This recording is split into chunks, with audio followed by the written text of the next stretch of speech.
Now available at the Dix Division Prepper Warehouse, the latest in summertime fashion, the all-new Culture Casino brand banana hammocks and slingshots.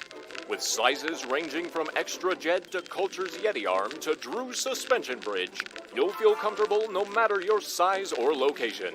Stop by Thursday and get a 20% discount on all banana hammock hand cannon hangers. Dix Division Prepper Warehouse. Open late Monday and Thursday on Comix Division's channel.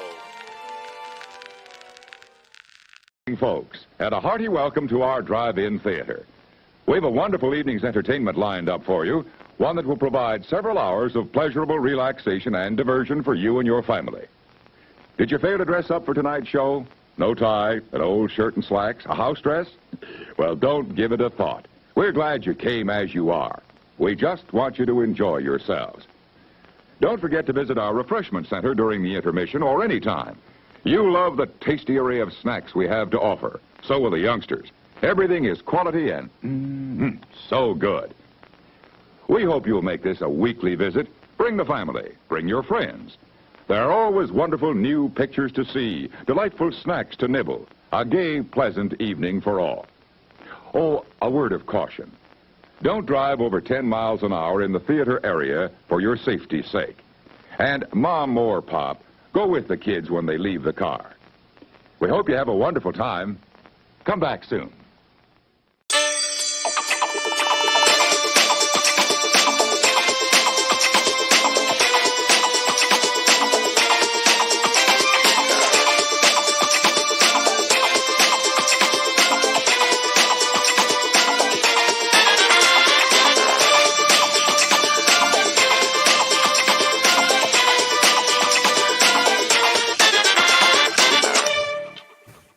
Good evening, everybody. Good evening. How's everyone doing? Oh, damn. Yeah, it's going. You know, How you doing? I'm still half retarded, but you know. Yeah, I feel the same way sometimes. How you doing, Terminus? What are you up to, man? No, not much. It's been in your usual. We're working on with my 3D emailing job, and Oh, nice. and and recently I also had a death in the family. I had an uncle from my uncle from L.A. He recently passed a couple of days ago. So I'm sorry to hear that. Yeah, man. I'm sorry to hear that, Sorry for dude. your loss, dude. Condolences. yeah, I mean, yeah, it's yeah, it's just it's kind of hitting. This is just reality hitting me in the face, man. I mean, like my uncle, he's my dad's older brother, and both my parents, they're elderly, and they're in their 70s now, and so yeah, it's hitting me in the face that I'm just thinking that they won't be around with me for just for much longer, and also just and the fact that it's another reason why and he regrets not being established financially established much earlier in life, you know. Just Bro, I know exactly where you're coming from. Yeah, no. I come from agree. exactly that background, and buddy, I didn't think I was gonna make it to 30. I know that feeling too. Yeah. My parents, I should say my mom at this point. My mom's in her 80s. So, I mean, she literally just turned 82. Or AD. So, yeah. It's going to catch up with all of us at some point, which sucks. What especially concerns me is that they both my parents have taken the thing in your arm, and I don't want to say it right. on YouTube. Right. Yeah, and yeah, you know, I'm sure a lot of y'all know what's going on with what's going on with those with this thing, you know. But Italy rescinded all the requirements. Also, Tyson Foods rescinded all their requirements. Which, can we talk about that And also, article at some point? What? The, Atlantic article from last week? The Atlantic article where they asked us to forgive them for all of that? Yeah, we can talk about that. Yeah. Oh. Because Tyson Foods, who came out and said that they were going to fire everybody who didn't do that, and they did, have agreed to rehire them, and some people are still going after back pay and stuff from there. So there's a lot more that going on. Yeah. Robert Barnes was the one leading one of those cases. I know that. He's got one group. Yeah, so there's multiple groups out of there doing different lawyers. He's got one group, and they're going out doing that from there. But Tyson Foods has had multiple people after them, and I'm sure there'll be a lot of hospitals and other things. Oh, most likely. Part of that. By the way, how's my mic? Is it still hot? Is it very hot? You're still very hot. Still really? Wow. Yeah. Well, it's a little scratchy. Distorting a bit. Scratchy a little bit. All right. Yeah, hang definitely. on. It might be just too loud. Maybe if you tone it a bit.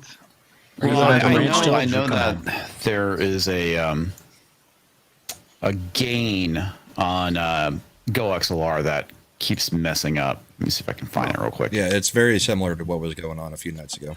All right. I had to uninstall the XLR, the Wave stuff. Oh, really?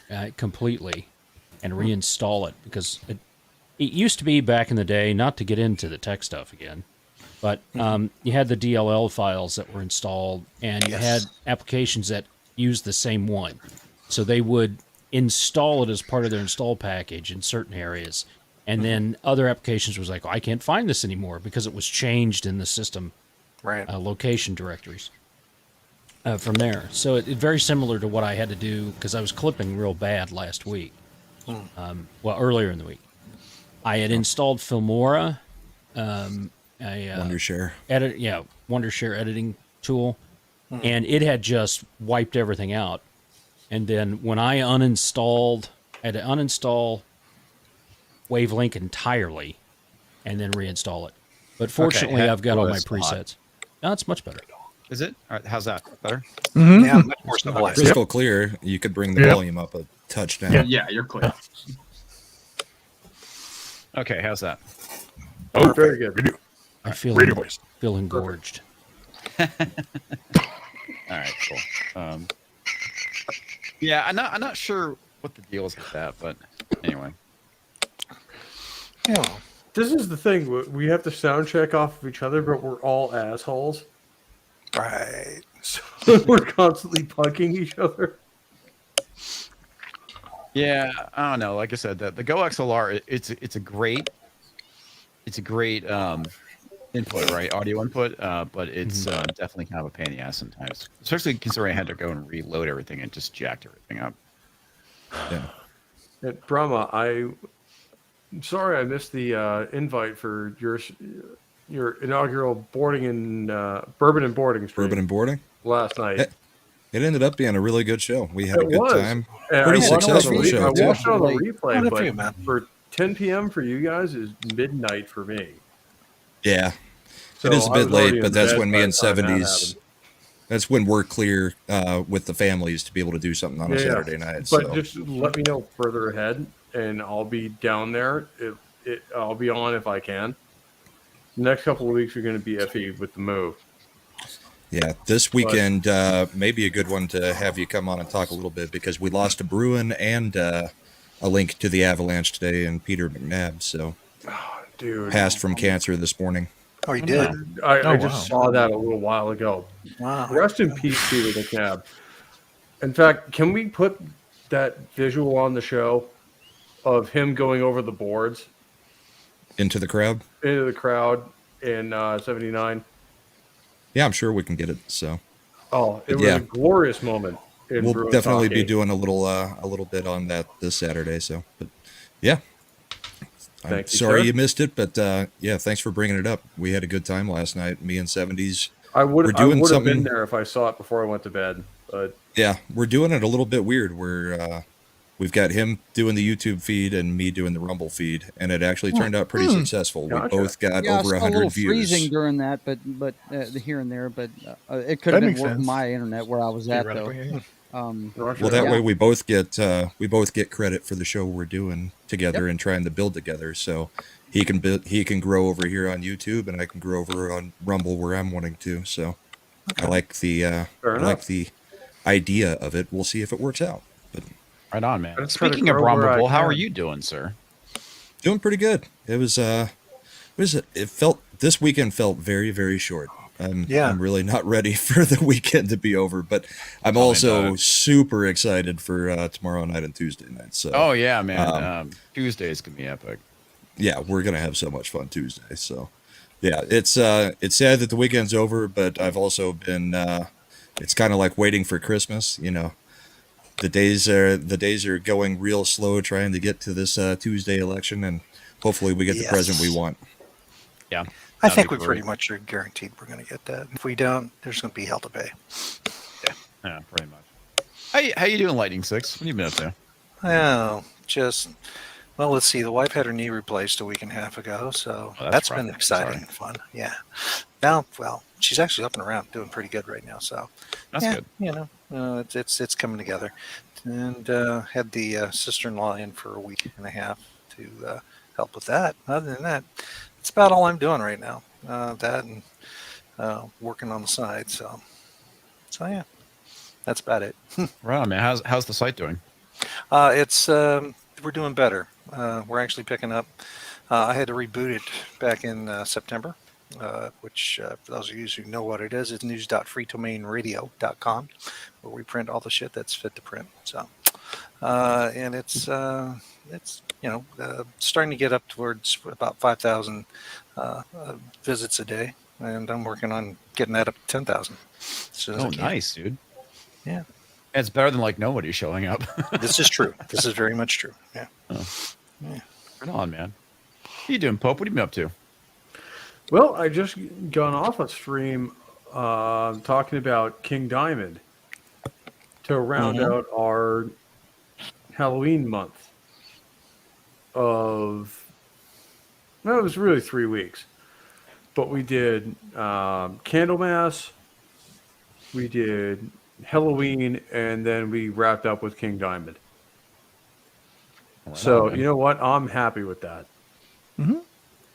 Because when you talk about spooky month bands, those three are pretty top tier. Especially Halloween. Jesus, are they good. Like, I've known about Halloween for a long, long time, but they're one of those bands that kind of goes to the back of your Rolodex every now and again, and then you bring them back up again when you need to talk about them, and holy shit, I forgot how good those albums are. It's one thing I need to do more of is listen to Misfits during October. I think they're like a perfect October band. Yep. Yeah, they're a pretty good one. And who knows, man? Maybe we'll have you on one of these days. Oh, right on, man. That'd be cool. Joe, how you doing, sir? I'm doing good. I got my first strike this morning. Oh, no. What did you do? Well, I say strike. They said this one was a warning, but we were showing too many highlights during our pregame thing. It was a big day in college football yesterday, and we showed too many highlights, and they booted us off of YouTube. The Twitch feed and Facebook feeds never went down, but they booted me off of YouTube and sent me an email and told me bad boy kind of thing. For what? Basically showing sports highlights? Yeah. We just showed too many. I mean, there was one game where my buddy Knock does what we call a scouting report. He watches all the college football. I don't watch it. I only watch the pros on Sunday. And anyway, there was a game between Notre Dame and Clemson yesterday that had a whole bunch of highlights, and he was showing all of it. And apparently we stayed on it too long, and they booted us off. So that sucks. Well, what you gonna do? I'm just gonna take. I already downloaded it off the Streamlab storage, and I'm just gonna cut it up. Get rid of some of the highlights, just leave a few in there, some big ones, and then repost it so I can have it on the playlist. So if people are going over stuff, they can see it. But yeah, we got booted off this morning. So, yeah. I'm learning as I go. You guys know I haven't been doing this very long, so yeah, I'll learn. Well, that's great. I had no idea. I mean, were you like basically stream sniping or? No, not at all. He was showing stuff off of. I'd have to ask him where he gets these highlights from. I want to say they're ESPN. I think. But what it is though, I think it was the Notre Dame highlights because I know that's an independent school and I think they're one of the ones that has their own cable network. If you understand what I'm saying. Yeah, I see Brahma over there nodding. He knows what I'm talking about. I got a feeling if I showed too many Longhorns highlights, or there's a few college programs that have their own networks. That's how much money they make. And Notre Dame's one of them, and we showed way too many of those. Colleges that are supposedly not for profit. Oh no! That's all changing. If you haven't heard, trust me, I'm fully aware of they've that. Changed the rules to where these guys can their name and likeness. I don't know if you've heard the rules about that now in college. No. I know they tried to change that, but it's still they have changed it, buddy. They have to. They can receive money from it now. Oh, fuck. Yes. So they're professionals now. Pretty much. That's what I thought about it when they did it, but you know, hey. Guys in college used to just be anyway, that's what happened to me. Or college football players. But now they're apparently celebrities. So you live and learn. I talked to him today. He felt really bad about it too, and I was like, "Dude, I'm learning just as much as you are. So don't worry about it. We'll just." I said when these guys show pieces of trailers, like on Friday Night Tights, they never show more than about 10 seconds of it, and then they break it up and talk about it. I said that's what we got to do. We can't show too much. Oh, yeah, I see. It's not transformative enough. Got it. Right, exactly. And I'm pretty sure that's what happened. I'm telling you, he showed a good 2 minutes for the highlights on this one game. Shit out of YouTube for that, because it doesn't matter how long you've been watching the video for. Like if you're talking in the middle of it or trying to criticize it, you have now sufficiently transformed it legally. Wow. I ain't got the money to fight them legally. So this is what YouTube depends on: is that no one has the money to fight them. Yeah. Mm-hmm. Yep. I'm putting it other places. I ain't that and worried trust about me, I feel it really fucking bad. Joe, you've been on one of my streams. Mm-hmm. Do you have any idea how badly I want to play you one of the solos or one of the really, really cool parts about the band I'm trying to, or the album I'm covering at that point? We don't own this. They do. Well, I can't. You have to do what they tell you. Well, that's why it has to be transformative, right? Because that way it can actually. But this is transformative. Like I'm just playing a part of it, and like this is why you should buy this record. Listen, we're trying to advertise for them. When you'll notice that sometimes when they, I've noticed some of the guys that do a lot of sports, they'll sit there and they'll tilt the entire screen when they show a highlight. Oh, that makes sense. Yeah, so it changes because the algorithm at least 10%, right? Yeah. You can also change the zoom level. Yeah. Zoom way in on certain parts and pan in and out. As long as you're changing it somehow. Your input today, where apparently you actually saw King Diamond live when they did Headbangers Ball in '88. Yeah. That's fucking awesome, dude. Yeah, because again, I guess I don't know. Again, hello everybody. I was to say who I am. I was about to introduce you, Reuben. So hey, Reuben, how you doing? There you go. Good transition. Go. I also saw the King Diamond live in '88. Yeah, you were there with him? No, I saw it at Headbangers Ball. Reuben also banged 3 he was chicks. Apparently there at the live show. Oh no, he was at the live show. No, I saw the playback. Oh. I didn't see the broadcast or whatever it was. No, I just wanted to say hello, everybody. Anyway, Orlando was a great meetup. It was a whole week of events, and I pushed myself to do those events, and I did it. I was so happy I got through it. I not paid the price, but I'm tired now. This week I was just resting. Of course, you got. When you push yourself like that, you gotta rest up after. But again, it's just happy. I'm just glad to be here. And Brahma, I finally have never owned one, but I bought just today my mega hat. Yeah. And I'm gonna wear it. I don't care because again, this is my very worn one. And I realized something. It's not about Trump. It's about America. I Yes. just want America to be good, basically. We're Like, great again. That's the energy that people didn't realize. It was never about Donald Trump. It was about making America as good as it can be. Because we know American can be fucking amazing. If we actually put our nose to the grindstone and really organize ourselves, we can get some really spectacular results. Yeah, the number of states that I have not been to is very few. I haven't been to Montana, Idaho, Alaska, and Oregon. But every other state I've been to. Okay, honestly, you're not missing much with Oregon. But the one thing I do love about traveling is the food, the people, getting to just to see the scenery. Especially when you talk to the locals, because they know they know who's good and who isn't. Right, and again, these are the people. These are the American person. And I guess go over again. I just want to be I'm toxic. I'm the same way in a way that I just want to think positively, and give people that white pill moment just by me being me and being a good person. Because you had Rittenhouse, you had the debt trial, and you're going to have something that's going to happen on Tuesday, and I don't know what's going to happen. It's going to be a white pill moment or something, because the world's not going to end. But if whoever is going to be in control come January, we got to hold them to the fire no matter what. They've got to. If they don't turn the boat around, then they're going to let's kick them all out. I don't trust any of them, basically. I hear but I do trust one thing, you guys. I hear that the ladies really love. When I was a very little boy, taught me one of the most important things I've ever learned about politics, and this is a man who did 2 years of political science in college. There it is. Reuben, I hear that the ladies really love your white pill. Thank you. I just wanted to get that out. Pretty much every man in politics is one form of son of a bitch or another. All right.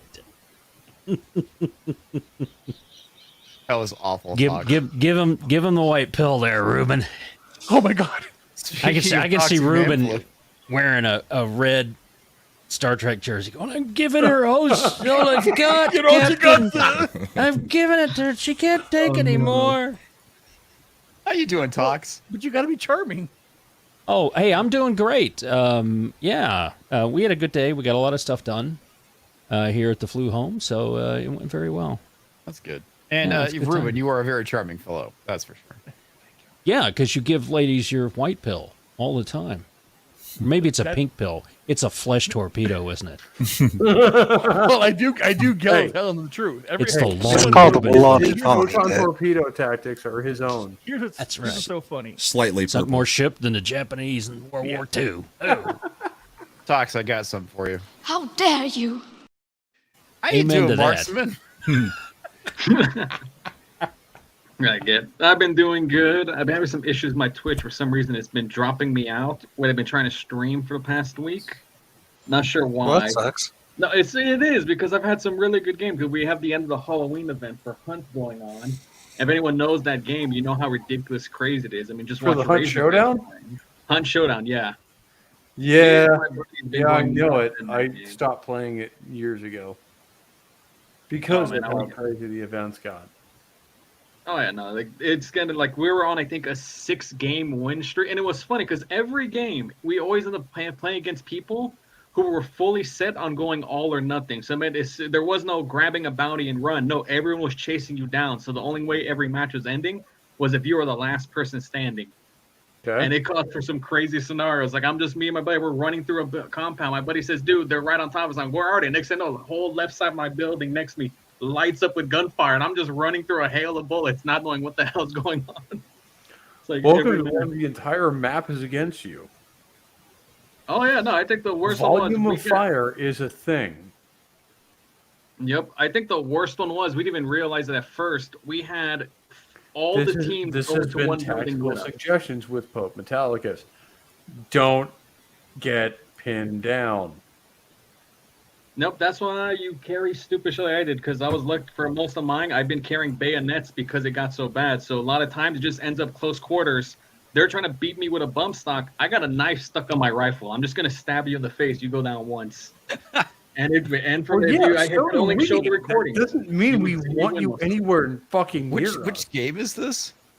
Hunt Showdown. It's basically it's 1890s. For some reason, it's like a portal to hell opened up in like the Midwest. So you're currently in Louisiana. There's zombies, demons, monsters. You play as a bounty hunter. Your job is to go in this location. There's a demon in there. There's like 3 types of bosses. Your job is the guns kill in it goes to like 1900. Sounds like South Louisiana, buddy. Yep. It's 1890 is the exact year of Hunt Showdown. So it's like right after Civil War. So you go in. Your job is to go kill the demon. Then when you banish it to hell, you take a piece of the remaining corpse as proof you killed it, and you have to leave the map. Pass all the zombies. Issues is it's a free-for-all. And there's only one demon that you can kill in the match. And there's 12 people. And you're all in either a party, yourself, or a group of 3.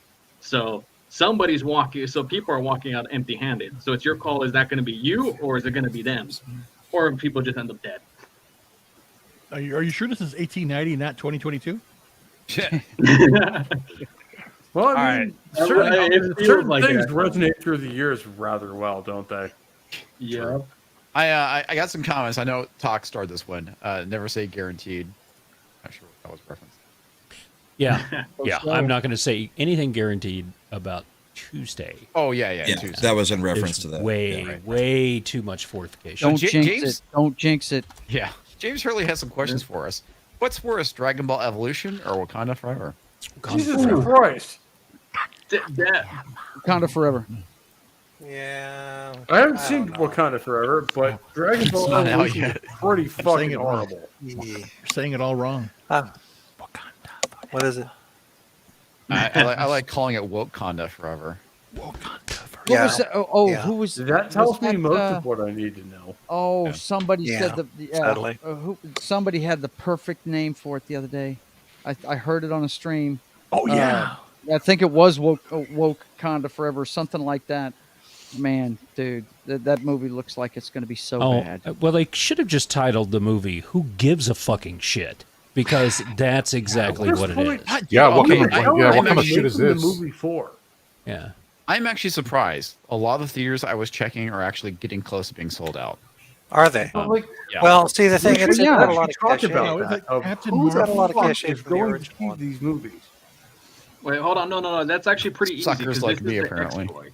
Yeah, hold on. Like, because even Pope, I'll answer it. It's very easy, and it's something I saw in a few reviews. They mentioned it, but of course they got dogpiled and retract the reviews, so you're gonna be hard pressed to find them. But it's all Chadwick Boseman. There is no doubt Wakanda's gonna have a very strong opening weekend, maybe 2 weeks. Yeah. But follow up, it's gonna be like Love and Thunder. It's gonna crash hard because one thing they even mentioned was a few people were brave enough to mention, which I got the feeling from that first trailer, is they says there's a difference between putting tribute to an actor that passed away who was supposed to be in this movie and straight out dragging the corpse and parading it and shaking him for money. That's Because that is basically Wakanda what it is. Forever. And That's it's- essentially what they're doing. Know. Yeah. yeah, No, but I agree think with there the, may Love be a and level Thunder of reference. backlash on this movie.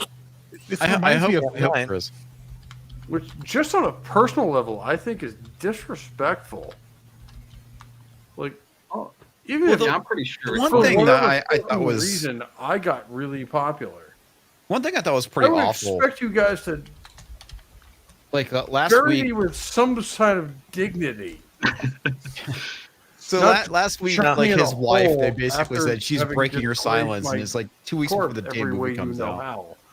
Although I know most of you would. So James Hurley asked, "What's worse, Dragon Ball Evolution or Ghost in the Shell 2017?" I haven't seen Ghost in the Shell 17. Can't speak to that. Evolution. I am going with I'd have to Evolution. say Dragon Evolution Ball just Evolution. because I love Scarlett Johansson and she's almost nude in that Dragon movie. Ball, I mean, you know what? Ghost in the Shell 2017 had its moment. It wasn't. I refuse it was to see that. Mostly trash. It was, but it was a good faith attempt. You can at least say that it was a good faith attempt, but they misunderstood it, and as you couldn't see, they They weren't tried exactly sure combining like too what much we're doing crap. with. Is what they did. No, but Evolution was Marksman they is bastard. completely right. Where they It was a good tried faith to attempt. do but what wanted to they bring it do to life. in the anime with an actual camera, and it doesn't work. Scarlett Johansson, just saying. I think she did good as the major. In other news, did you guys see that Kathy Griffin got her account suspended? Oh, Yeah, I noticed. Oh, the poor redhead I crying. am so heartbroken to hear that. So Son what of a happened was bitch. apparently she changed her account name to Elon Musk and changed the picture. Oh no! So- Can I get my 3 fucking accounts back that I lost? Well, the thing I find funny about it is that, you know, if she was a Republican and held up the severed head of Barack Oh, Obama, no. her account would have been suspended. She would have been. Oh, she wouldn't. She'd still be gone. Yeah, She'd she- be gone she- until she hell would have been froze over. heralded as the epitome of white supremacy in the United States for like 15 years. Yeah, I think I saw a story She where is Valerie a Bertinelli did leftist. the same thing, something like that. Yeah, somebody else got banned too. Let me see. Valerie Bertinelli did Rich that. Sommer also got banned for doing the same thing. So yeah, fuck around and find out. I I guess. think Brahma got a day for showing his penis live on air on Twitter, but you know, it was only a day. Nobody could really see it. Well, you know, It was worth it. Porn is allowed on Twitter. I thought that was a skin tag. The amount of calls I've received since have been well worth it. Well, you know, you take publicity anywhere you can get it. You know what I mean? It tells you the difference, though, because it's funny. Dankula got nailed for the same thing. The only difference was it was a temporary lock where it wasn't even like an actual strike on the channel. They basically said, "Hey, look, we know what you're doing. It's parody, but you can't do it no more. Change the name, the bio, and the picture, and we're good."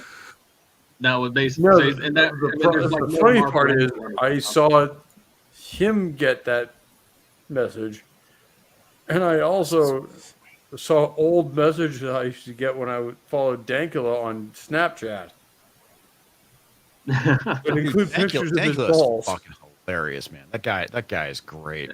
Yeah, he is. Dude, like, were you part of his Snapchat at any point? No, I Where he wasn't. would just randomly ball pick everyone? Yeah, I heard about that. Oh God, it was horrific, but it was amazing. Pope, you mind if I explain it? So, like, basically what Dankula did was, as a meme, he thought, let's just make everybody's day because no one expected. He took a picture of his balls and posted on Snapchat. So if you're on his Snapchat, you'd just be scrolling through. Oh, shit, somebody's balls. What the fuck? The problem what he didn't expect it was people would retaliate with their own ball pics. So now Dankula's entire Snapchat is filled with ball pics. This is why the internet always wins. Is Snapchat still a thing? Yeah, I've got a is, friend exactly. that went to Georgia Tech and works for them. Yeah. my it is still a thing, but my older children, mid-20s and getting close to 30, they use that instead of Twitter. Yeah. To I don't communicate. understand Talks, Snapchat. I am very, It's a younger very generation sorry about thing, but what yeah, they're about to see about it's me wrong. and probably Marksman and a couple of other people. Oh, they wouldn't follow any of you losers. They are so past all that. They just use it for the communication. It's kind of like Twitter and DMs, right? You're just also- using it as a de facto texting. Communication. Yeah, Yeah. that's They it. also track each other's locations with it. Fair enough. Yeah. That's creepy. yeah. Yeah. Yeah, but they send You're not photos wrong. and videos to That's, you. the fact that anyone can track anyone's location based on a tweet is horrific. Well, it has to be allowed. But, I mean, it's but their the younger phone number, generation but also uses Reddit, which I can't stand that platform. Holy. I would say that none of that ever needs to happen. Go fuck yourself. Good evening. The kids. Well, here's one thing everyone has to realize something. The most common way of communication is email, and that is the least secure. Every email you've ever sent has all your information on it, and it's impossible to hide because by default it tells everything. You have to, unless you encrypt your email. I used to think email was a big shield for us, and then a buddy of mine just showed what he could rip off of my Metallicus email. Yeah, it's because it's always a Not, pipe wave. not to get into Always going- my always open. actual personal details. Mhm. And he ripped all of my personal details out of it. I think that's why Snapchat still hangs on, because one of the features that's promoted on Snapchat is the fact that I don't know if it still has it on there, but I'm pretty sure it does, is it doesn't keep a record. It's always purging its databases. So like anything you post on their video message after, I think if it was like 3 or 4 days, it's purged off the site. They erase it. They don't store anything. They just clean up. They say they but say that they is can not do correct. Right. Oh, no, Well, you they can do always as far as reconstruct shit. Yeah. They do as far as the kids' parents are concerned. Mm-hmm. Yeah. Yeah, for them, it's because they still use small hard space. Years. Oh no, sure. What it is, Pope, is what they've done is because it's a money saving cost on their end. So it is technically what they have there. They have the fragment. You can rebuild it. It's all there on their end. Yeah. So was Nellie for sure. Nellie? What show was she on? One day at a time. One day at a time. She was married to Eddie Van Halen at one God, I time. remember that show. Oh yeah. So apparently Who she was got on banned. was Eddie Van Halen. Yeah, Yes. you know, Dr. Manflu is not wrong. Apparently, she got banned from YouTube for impersonating Elon too. Oh. Banned from YouTube? You know, Oh my actually, God. Not YouTube, but Twitter. Sorry, Twitter. Oh wow. Yeah, I haven't had a huge warm fuzzy feel for her since she actually criticized Sade for mispronouncing her own name. So, yeah, she's not exactly. Has Mariana Certes come back yet? I haven't thought about Valerie Bertinelli since Eddie Van Halen died. Oh, Yeah, I was in love with her. Man. She was a hottie. Oh yeah, everybody loved her. She was. And not to insult the memory of Eddie Van Halen, because he's one of my guitar gods. But that woman, Jesus fucking Christ, was she a cunt? I don't know. I don't know much about her. I just remember from the TV show, and that's really about it. Well, you had Mackenzie Phillips, string bean butt, and Valerie Bertinelli's gorgeous. Yeah. No, she is. Don't get me wrong. But that's what trapped Eddie in there in the first place. Hey, they used to come to the club that I bartended at, man. Very cool people. She's from here. She's from Shreveport. I know. She really had But at the same time, Jesus fucking Christ. This is one of the best guitarists we've ever fucking seen. And a video gamer and just a regular guy, man. Yeah, and Was she the Yoko Ono of metal? Yes, she is the Yoko Ono of metal. Well phrased. I'm you know what? I'm phrasing that right now. Steal it. Valerie Bertinelli is the Yoko Ono of metal. I wouldn't agree with you, but who knows? You've drank beer with her, so Joe has his own insight. I mean, I used to bartend for him when he came to the club, and when I was off, I used to sit there and play Miss Pac-Man with him on a tabletop Miss Pac-Man at the club. Who, Eddie Van Halen? Yeah. Dude, Eddie was they came in for the holidays. Joe, I just want to say something. Go ahead. That makes you inevitably like a million times more cool to me. Exactly. At this point, Exactly. Not so much the fact that you met and were around with Eddie Van Halen, but you played Miss Pac-Man with him. Yes. It was just two dudes playing Miss Pac-Man.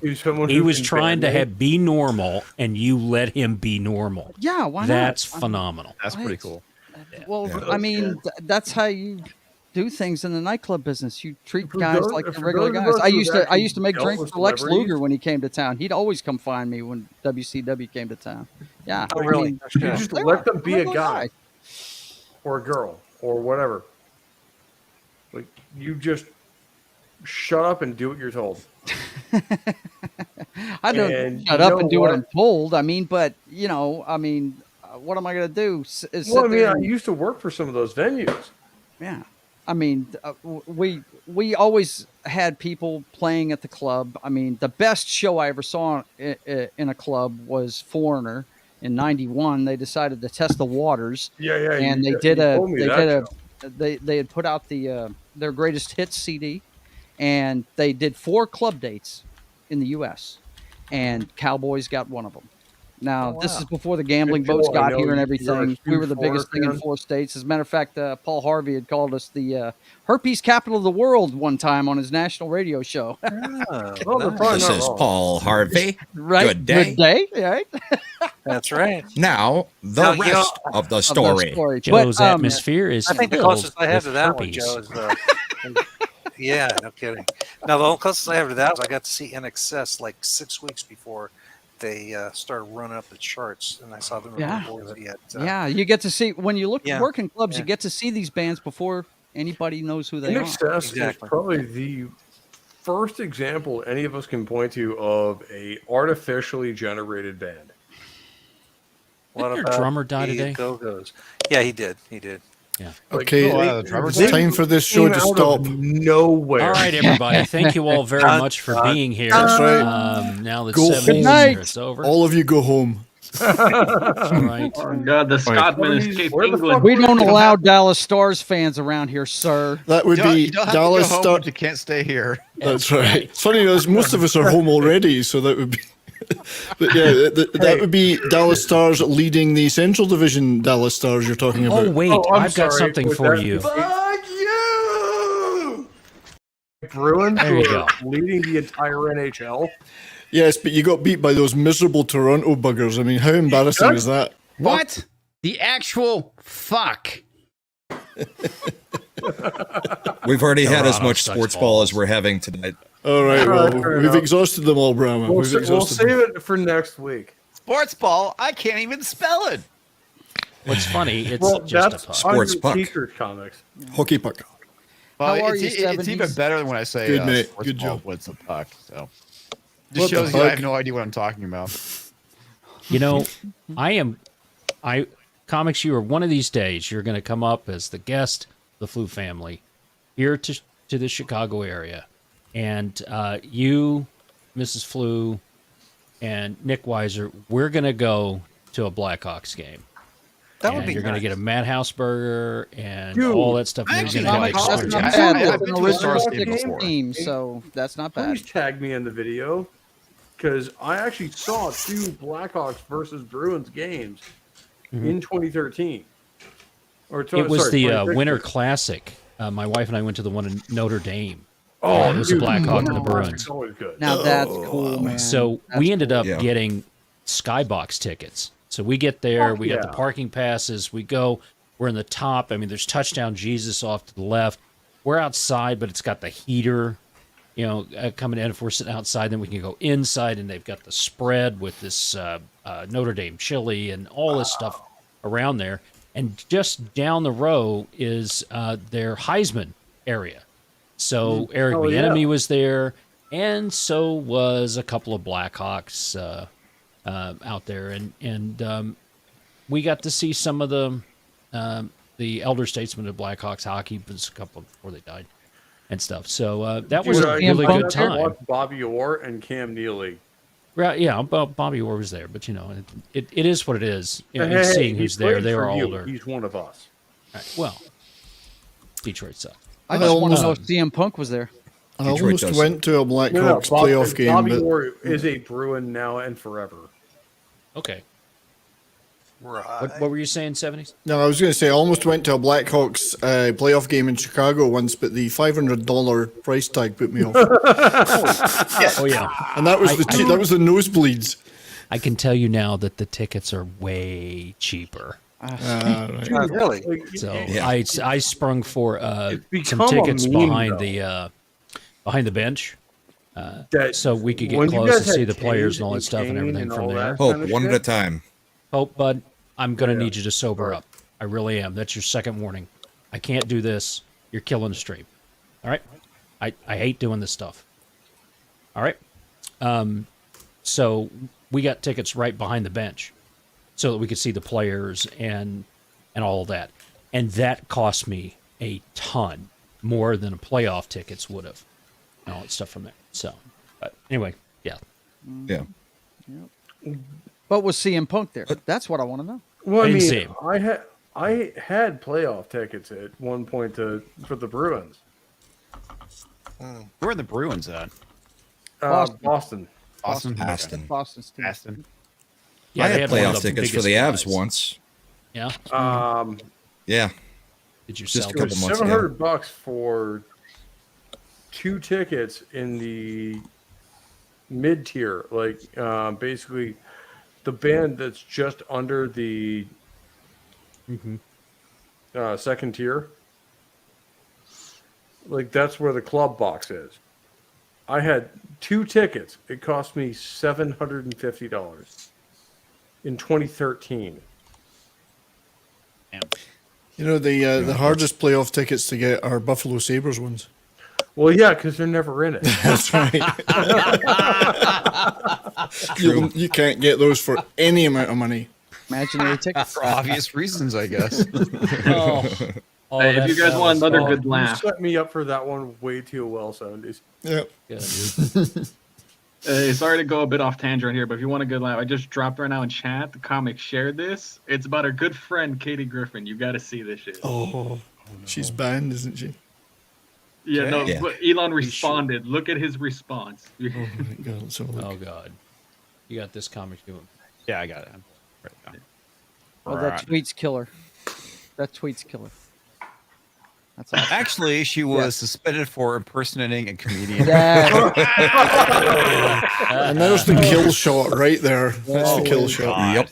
I gotta like that right. Nice. That's Remember back on the old days of Twitter when comedy used to be allowed? Yeah. Apparently it is again. According to Elon, it is. Well, Just not impersonating somebody and trying to put words in their mouth. The best part is if you scroll down, he says, "Don't worry. If she really wants her account back, she can have it." And then it's a separate responsibility if she pays the $8. Yo!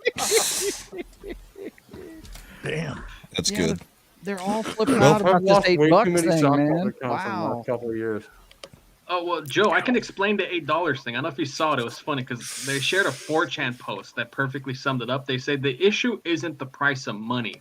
The issue is the humiliation on it. Okay, he said, like before, he said, like, they would have paid $20, $50, whatever, because for them it's a status symbol.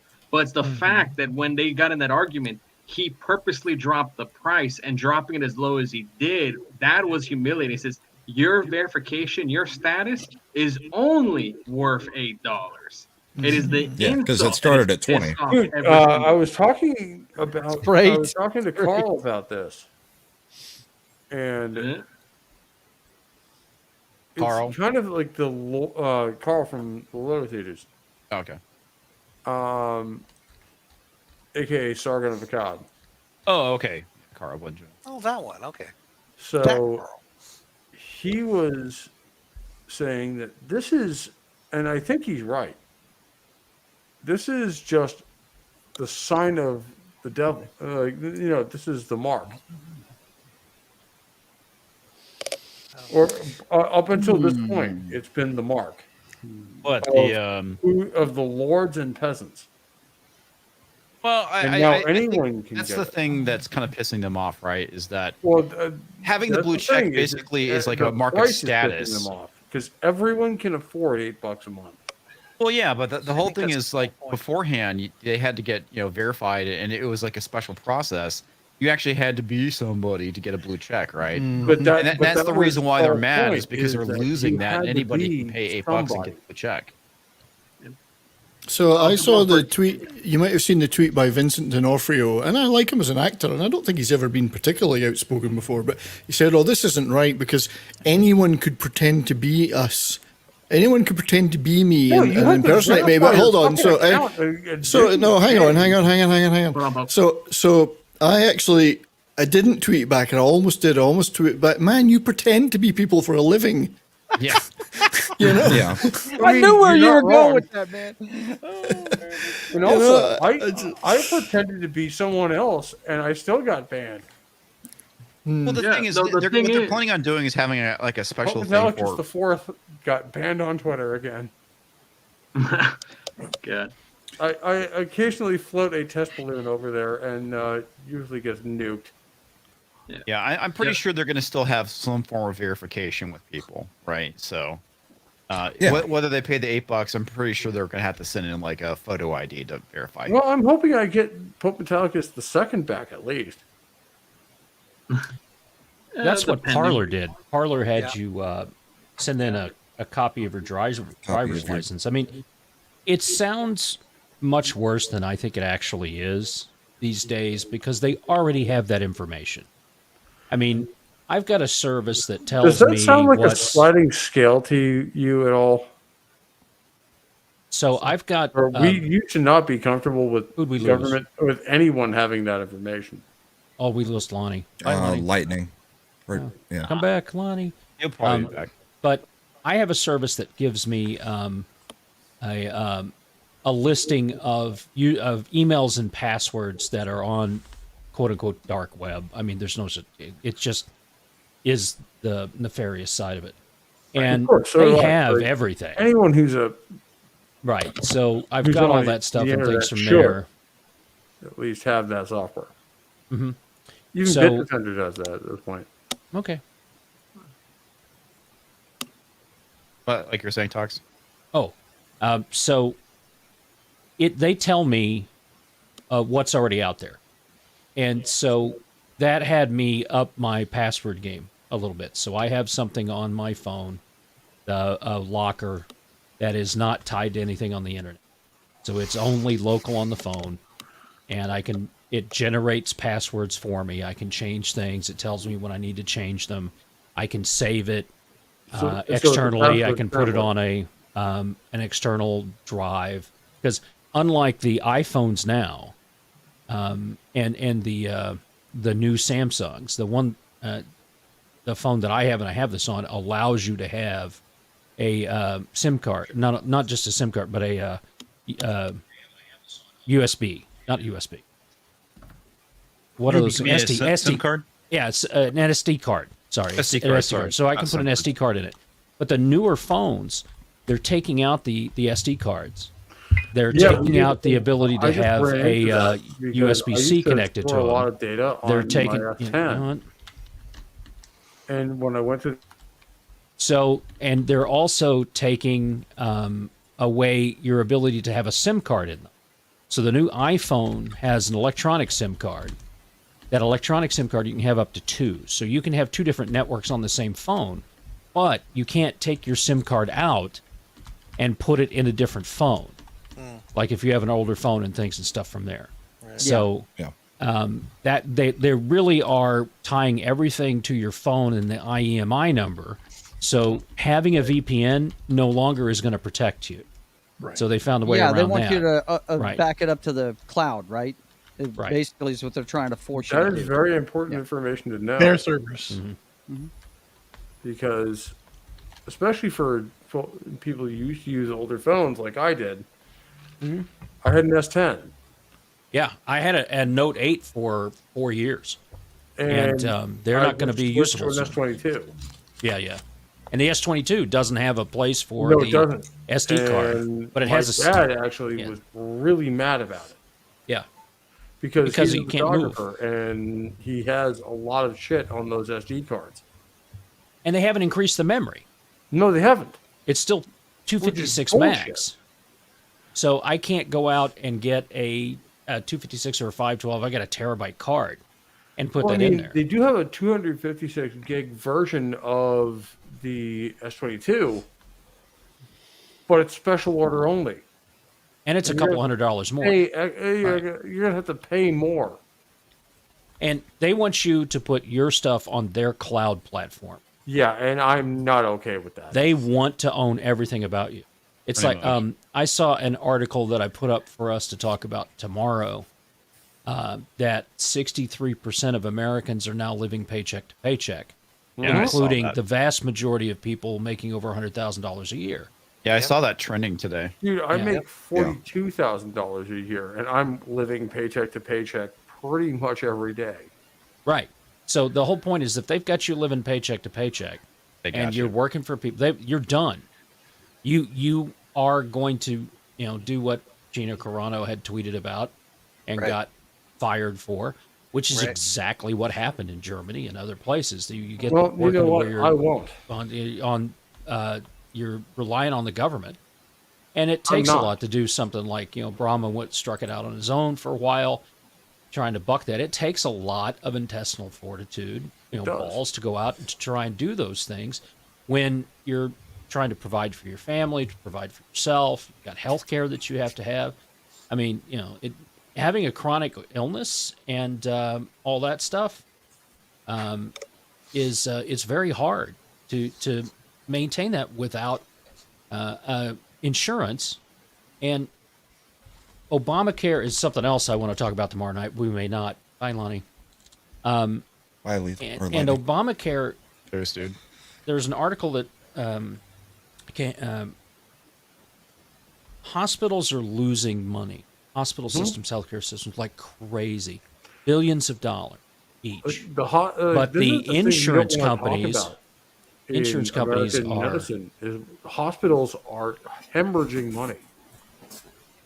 Right, but who's not is insurance companies. The medical insurance companies are having record profits. Now, if you go back to Obamacare, it was written by the federal government and insurance companies. They didn't ask the healthcare providers to come to the table to talk about it. So what did they do? When Obamacare first came out, they raised prices. They said that there was a $5,000 deductible. Because deductibles used to be like $1,000. That was it. Yeah. Now all the insurance offerings have a $5,000 deductible. Why $5,000? Because the average spend on healthcare per family in the United States is $4,500. That means you're paying all your insurance dollars to the companies, and they're not paying out a dime. So not only are you paying those, but you're also paying all the individual stuff out of pocket. That's what's always been true with insurance, is that they are making money off of you. Oh, yeah, or else they wouldn't be in business. But I understand that. Very much. Yeah, that's part of business. That's part of business. In any insurance. But the thing is, the insurance is in healthcare, you stop shopping around, right? Mm-hmm. The most expensive thing that a hospital can do is somebody going to the ER. That's the most expensive thing. Yet people use that ER as their primary care physician. Emergency care, like you're going to die. No, they don't. So the reason that you have to get fixed up. The reason is that hospitals are required to take people if they come to the ER, whether or not they can pay for it. And the outstanding debt is what. So the money that the insurance companies used to pay out has turned into outstanding debt that the healthcare companies are having to deal with. So not only do you have healthcare companies losing money, they also are amassing a large amount of unpaid debt, and there's only so much of that you can write off. So Obamacare, it destroyed the best healthcare system in the world. Yep. And, well, it destroyed health insurance in general because it became no longer insurance. When you could already have an existing problem and then just go buy a policy. Like you find out you've got cancer on Monday, go buy a policy on Tuesday. That's not insurance anymore. Insurance is for what hasn't happened. This is basically a warranty at this point, but it still doesn't pay out. But it's hard to call this insurance at this point because if you can buy something after it's happened, if I can buy car insurance after I've gotten into a wreck, that's not insurance. Right, it's not insurance at that point. And so your best option, cheapest option is to have your healthcare plan with a health savings account, which means that they'll give you $1,500 in your health savings account, but then your deductible goes up $3,000 for the family. So the organization isn't paying any of that money either. It's still coming out of your pocket. You're never going to get ahead with these things, and it's that. Talks for Talks for us. I don't do. But insurance is supposed to be for what might happen, not what has already happened. It's no longer insurance at that point. Well, there's also the big thing too, which is like because I'm about to get fucked on it for myself. Because until recently, because I'm like the baby boy in here, I was still on my dad's insurance. He can claim me, and it's the company insurance is really good, but it ran out. So I was like, all right, now I need to get my own. So I was going to try to go through California, but it's funny because despite the fact saying, oh, if you ran out, we have a place for you, I couldn't fucking sign up. multiple times. Like I have an account on the website, whatever, here for California, supposed to sign me up for the healthcare. I couldn't get in there. Every time they say, well, 10 you don't apply, you have to come in through the window, whatever, because I dropped out of the window. But if you're getting knocked out for special circumstances, they say there's supposed to be a way to get back in. Well, it's been the rest of the fucking year, multiple times, I haven't been allowed back in to get it. So guess who's going to get fucked with an $800 bill come taxes this spring? Mm-hmm.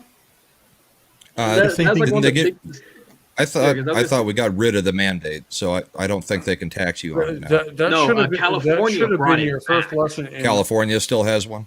Yeah, so Governor Newsom does. Yeah. So here's the thing: what basically happened is like that's the one thing I really hate about the Obamacare. I was like, the moment he put a mandated fee, I was like, dude, I don't care what it is. That right there crosses a line completely. You cannot fucking do it just because you want to guarantee your thing's success. Go fuck yourself.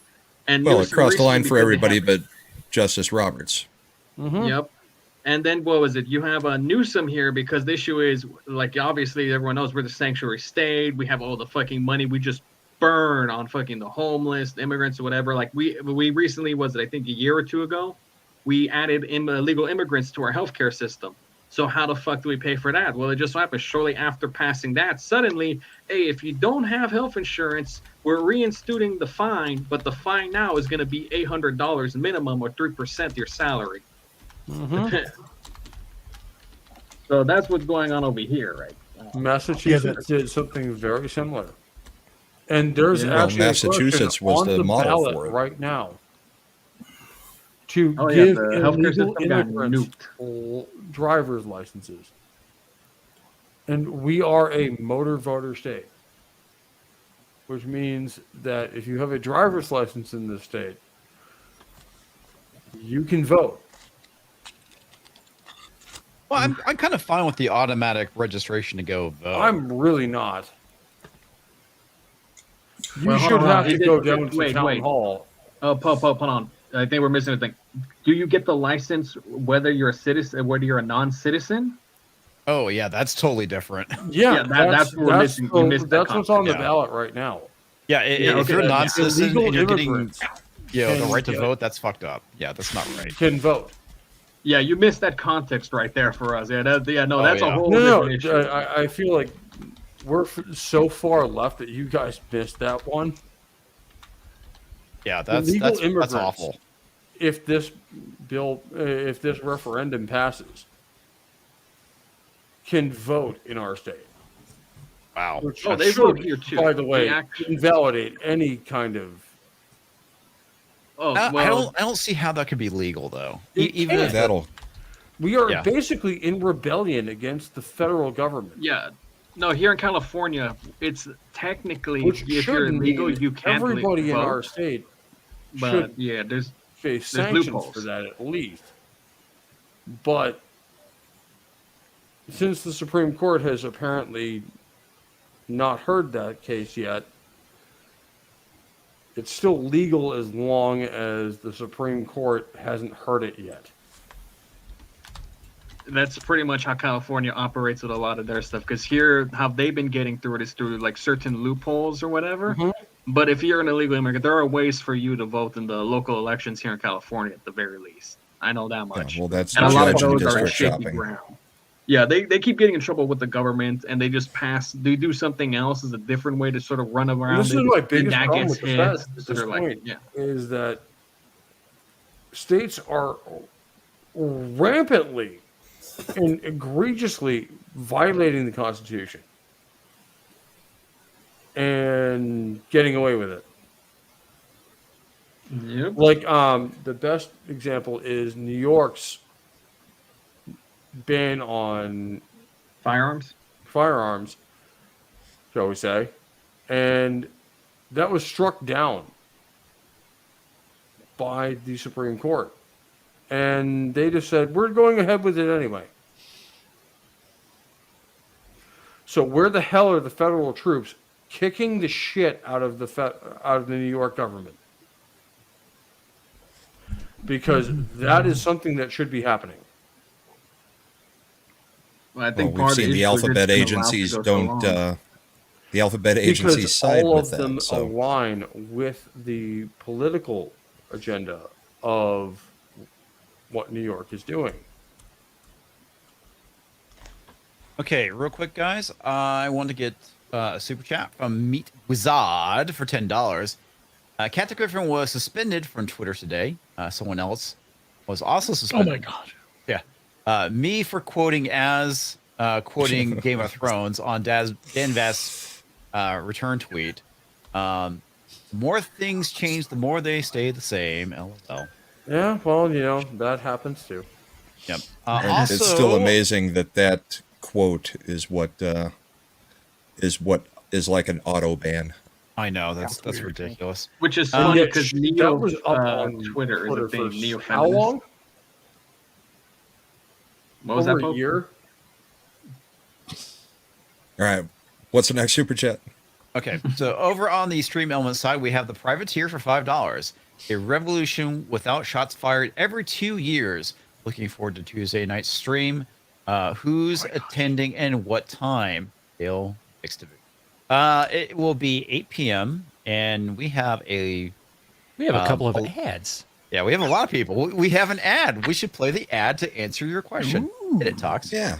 All right. Let me see. Which one do we want? By the way, the for pillars. those who don't know, I'm the privateer. By the way, I figured.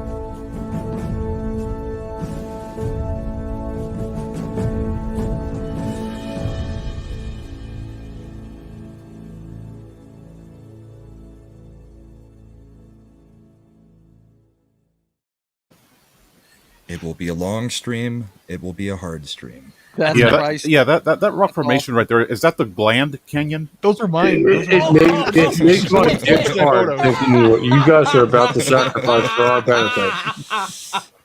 That was great, Terminus. Yeah. Oh, Damn. God, I wish I'd have thought of that. Oh, man. Terminus just walked by, dropped a nuke, and walked off. He does. He's been saving that one since like Thursday. That's actually Oh my gosh. Let freedom ring, baby. Yeah, Let you said freedom ring. One time. I once said that in a joke a joke about Drew's dong. I remember that. So I just remember that when I saw that when I saw that clip. Oh, that hand can. That was perfect. That was good. That was Great Let's face it, we all stand in awe, stop, and salute Drew's dong.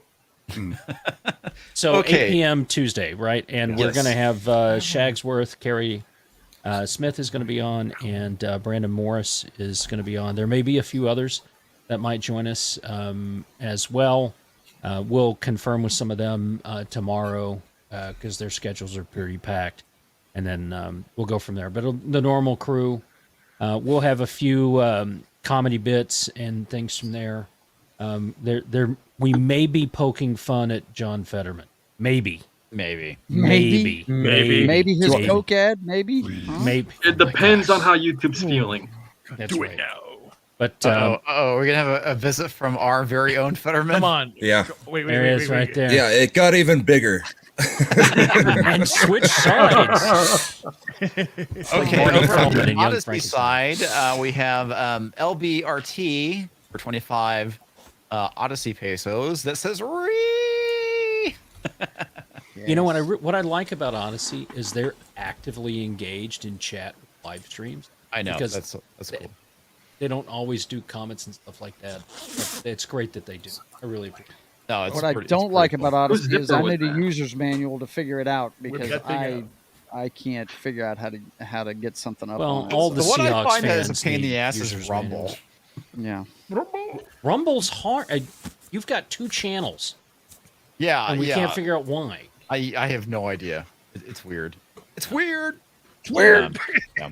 Connor B over on the Rumble Odyssey is side for really easy to $16. use He for says, "Here's But I $16 can't for live the stream whole. on there. Here's $16 for the whole Flu family. They deserve it." Okay, the whole There you Flu go. family for 16. Get $16, dude. The flu. There, that better? That's better. Oh yeah. Oh, it's Look on the at that. right side Okay, again. okay. Tell It's me on the all right about, side. Yeah, it's on Tell the me correct why, side. Tell me why the we correct should, side. tell me why we should vote for you for Senate in 60 seconds. I stand fracking. Don't like, well, yeah, fracking. You know, it'd be better is if all the bottles just blew out.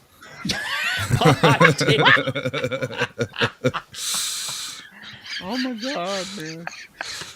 Oh. Yeah, this thing's heavy. It's like a 10-pound weight ball.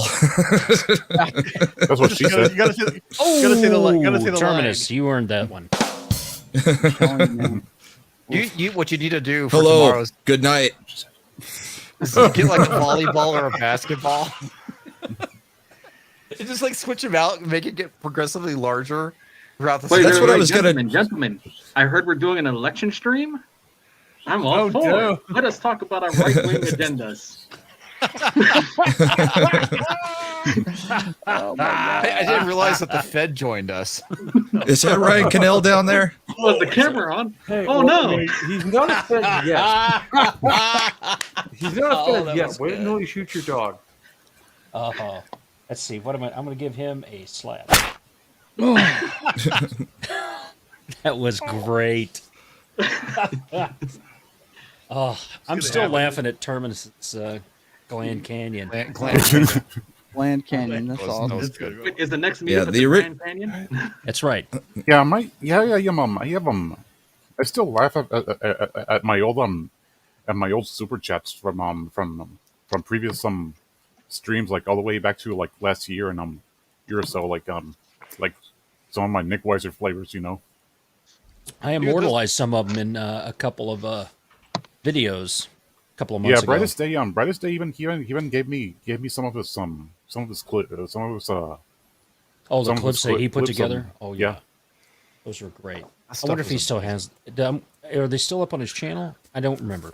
No, they're I'll have not. to talk. They're not. But you can ask him. You can send a DM and for. Yeah, I'll talk to him, see if I can get those, because I'd like to get some of those, and because I have over 200 Nickweiser Richie flavors is a alone. pretty good archivist.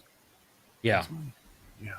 Brightest Day is pretty cool, and I've met the man personally multiple times, and man, he's a good dude. He's a good dude. he is. He's jacked up now, big time. I Well, saw him he came to meet up and he's got muscles. out. Oh, he was at our Oh, lunch. yeah, he's Jacked up as in jacked like now. Yeah. fucking ripped. He makes Yes. me look bad. Yeah, I need to start going to the gym. You Sit do. on my ass way too Let's much. face it, we all need to start going to the gym. Yeah, the same here. I'd like to find some time to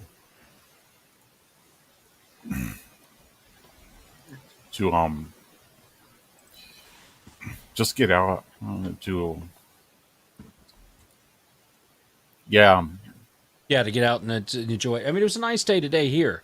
It was about 60 degrees, and the wind was up yesterday to the point that the gate on the south side of the house, the latch just tore it right open.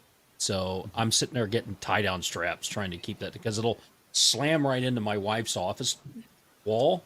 So she's in the middle of a training class. She's, bam! Sounds like something shaking the house. And I'm like, I have to tell him it's not me. I'm not hitting her. She's hitting me. She hits you. Yeah. She actually said she's getting a little tired of being known for the person that hits me with dates. So, no, she's tired of abusing me. Very happy. So Meet Wazat says join That's the not army. true. They'll make you This go is at true 5 as a a.m. every snake. morning. So talks. You're just going to have to start paying another woman to hit you with meat then. No. No. Just go back to I'm, Vegas. They already hit you in the meat. That's But true. he's too old for that. Yeah. No. I am a one meat to the face gal kind of guy. So they're just one at a time. You get to a certain age, and you're just done. I was never really that way. She and I were actually having a discussion about that today. I don't, and I see some of the stuff that shows up in the NSFW and that kind of stuff, and people appreciating the female form and the whole boobs and ass thing. And I found the boobs and ass that I like the most, and I married them. So there you go. I don't need to see any of that stuff anymore. He liked it, and he put a ring on it. So yeah, I did. Lucky for you, there was a great woman attached to those boobs too. Yeah. Oh yeah, and Irish. Oh my. There you go. Oh, you poor fucking bastard. The Irish eyes are upon me. I'm just saying. Ooh. No, I'm half Irish, and it's my mother's. Reuben half, got that joke. Jesus Christ! I like the Irish. Why would you subject yourself to that? I like the Firebrand. She's pretty cool. Yeah, Mrs. People have met my wife. Yeah, but you're gonna get Mrs. beat Flu the is shit great. out of every chance you get. I would. All right. So she has this plushy cheeseburger, and I've never seen her more angry than when she had driven 3 hours, had to go to the bathroom, and didn't have to go to this place and drive out there and to come back and all this and there. She called us to see if we wanted anything. She stopped at McDonald's to bring stuff, and she'd ordered 2 cheeseburgers. Gets back to the house, and they're not in the bag. And the look on her face, the kids froze. Like, both of them about to take a bite, and they just froze. And I have never, ever seen her that angry. And she's flipping out, cussing like crazy. She doesn't swear. She's sailor. And she just storms out, heads over to McDonald's to get her cheeseburgers. And both boys look at me and go, I honestly thought she was going to kill one of us. And I'm like, yep. Yeah. So that's, welcome to living with an Irish mother. Well, and that's the thing. If anybody, the whole mama bear thing and all that's in her profile, if you're on Twitter, she will tear you up. She come after the kids. No, she's Irish women are fucking. Don't fuck with them. I'll just tell you this much: the one movie I love watching periodically is The Quiet Man. I love that film, and just reminds me of just Irish, and I want to go there and see that place. And that's the great visuals. I love it. My mother actually went over there to see the summer to see where her family came from. Oh, that's cool. So there's a monument in Ireland of 5 Choctaw Indian feathers. A monument there. And what had happened is during the potato famine, they had sent supplies and stuff over to Ireland, and part of that was a basket or a bushel, which is a measurative term in farming stuff, a bushel of Choctaw corn. And corn, you can take the corn, you plant it, do all that stuff, and then you can have that and start it from a small amount. Somebody's got storms. So or it's an Amber Alert. Oh, it could be that too. So they sent that over as part of that, and the Choctaw Nation. Yeah, my phone had that. Oh, your phone did that. So it was such an impressive thing to the Irish government and Irish people that they created a 5 Cherokee feather monument to that in Ireland. And that's something I would like to go see, but it might get me too close to 70s rock fan. I think he's somewhere in Ireland. Just like me, they long to be close to you. Right. All right, parrot head for $2. Boot to the head. Yes. Zelashi, ZZZ. $8. For comics blue check mark. Yeah, once it happens, I'll do it. I will gladly pay the $8. The bloodbath at Twitter has been well worth the price of admission. Oh God, seriously. But it's funny the way that the mainstream media, even the mainstream right media, is portraying it. They're portraying it as Elon Musk out of control. There's a very nefarious bunch of morons out there. Yeah. Well, I mean, it's a control mechanism, right? And the whole, when we read Brave New World, remember stuff from there, it really is what's kind of happening. The hypersexualization of children, gender not being a thing, the disinformation boards and things that they're out there. for controlling what you want to have in that narrative. You're right, Docs. Yeah, there's a part that we did in the opening for the Tuesday stream that talks about they're telling us they know better than we do. And if you create a society of weak-minded children by not educating them, by coddling them, by not having them face adversity and real life, then it's easy because they grow up wanting to be told what to do. And that's really where we are with that. Okay, I'm going to go to college, I'm going to go get a job, and what does that put me in? A paycheck to paycheck job in massive amounts of debt that they keep reducing who can qualify for this $10,000 and stuff from there. So they're going to do everything they can to hook themselves into you because these people who are in charge, Gavin Newsom, Nancy Pelosi, Eye Patch McCain, George Bush, all of those people, McConnell, they're all and they in do on it while it. shitting on actual veterans. Yeah, and that's one of the things that I did like about Trump. I think he's got some severe problems, but one of the things I liked about him is he came in and he took care of making sure that there was a lot of stuff that happened for veterans. But I mean, you also hear Mad talk about it, and he did not get the benefits that he felt that he deserved from that group. So, right. So it doesn't matter who's in charge of that. It's the apparatus that's in place that you just can't defeat because they've made it impossible to fire people. I was listening to Barnes and Viva Barnes today. They were talking about the SEC, which has its own legal and judicial system.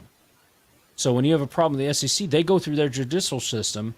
Somebody's suing them, and what they say is, well, the courts don't have standing to deal with us. I'm like, what are we, the fucking Kremlin? Are we the Chinese? Well, apparently now? we are. And so that's one of the things that's going up to the Supreme Court. You've got the showpiece that's going to the Supreme Court, which is the affirmative action thing that they're going to get everybody going nuts over. But the one that's really important is this deal with the SEC. And if they say, no, SEC, you need to get rid of all these things because it's the executive branch that can do this, and the judicial branch has to have eyes on you. Everybody has to be within the purview of being in the court. So, that makes perfect sense.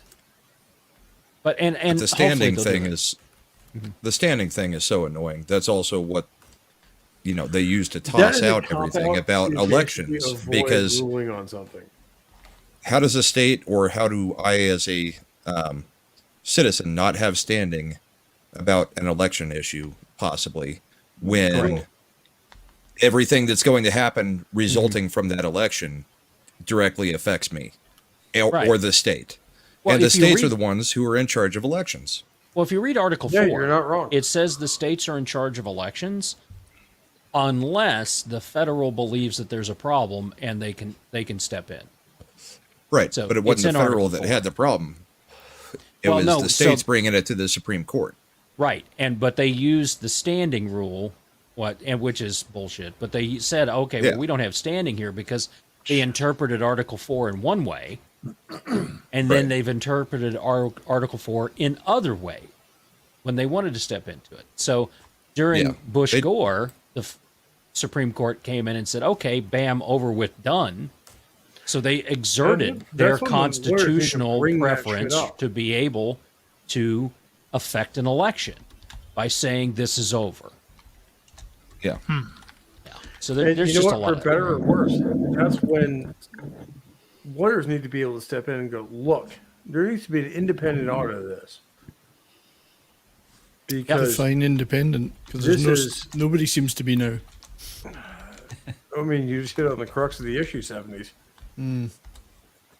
Everyone's partisan now. Yeah, well, there's quite a few independents. We're going to find that out in the next few days. Yeah. I think. There's because a lot of lawsuits already being filed for various. I don't know which side's doing it, but which is not unusual, right? This is actually kind of par for the course. No, I mean this is pretty standard. Yeah. But you know what's going to be really fishy? I think there's a lot of races are going to say too close to call, that they should call early, but they won't purposely, and they will basically, on the big ones, they're all going to say that, and then they won't have answers for at least a day, which is kind of ridiculous. Which Well, I mean, can't tell talk me- about on YouTube. Tell me that having polls be pulled from the voter rolls, Yeah. and then towards a couple of weeks before you start polling likely voters. Tell me that's not election engineering. You're engineering a artificial issue for rating. Mm-hmm. I mean, so how is that not what they're, those people that are saying that Russia colluded and did from there?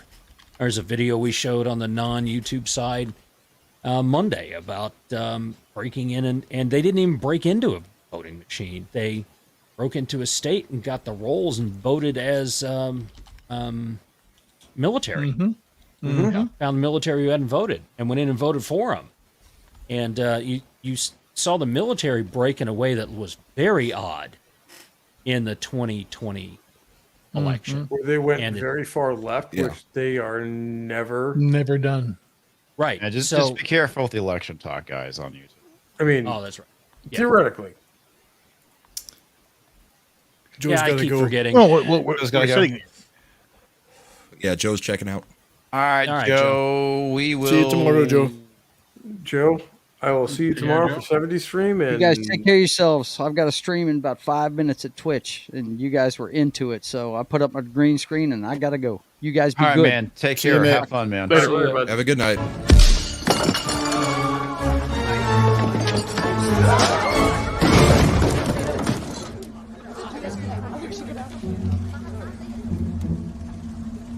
No ticket. So That was cool. So, Comics, just to move slightly away from any dangerous election talk, I am sharing an image which hopefully on Wednesday will be something that's on the menu after the results are in. If somebody wants to share my screen. Oh, dear. Speaking of which, I have to go to bed. So. All right, real quick, let's get Pope out of here then. Good night, Pope. See you tomorrow, mate. All right, yeah. See you tomorrow, man. And hopefully it'll be a good talk. I had a good discussion today with our usual crew about King Diamond, which, if you guys haven't listened to it yet, you're missing out. But with that said, you're welcome to subscribe to me at Pope Metallicus I. I'm about to take a hiatus because I'm moving from Massachusetts to Virginia.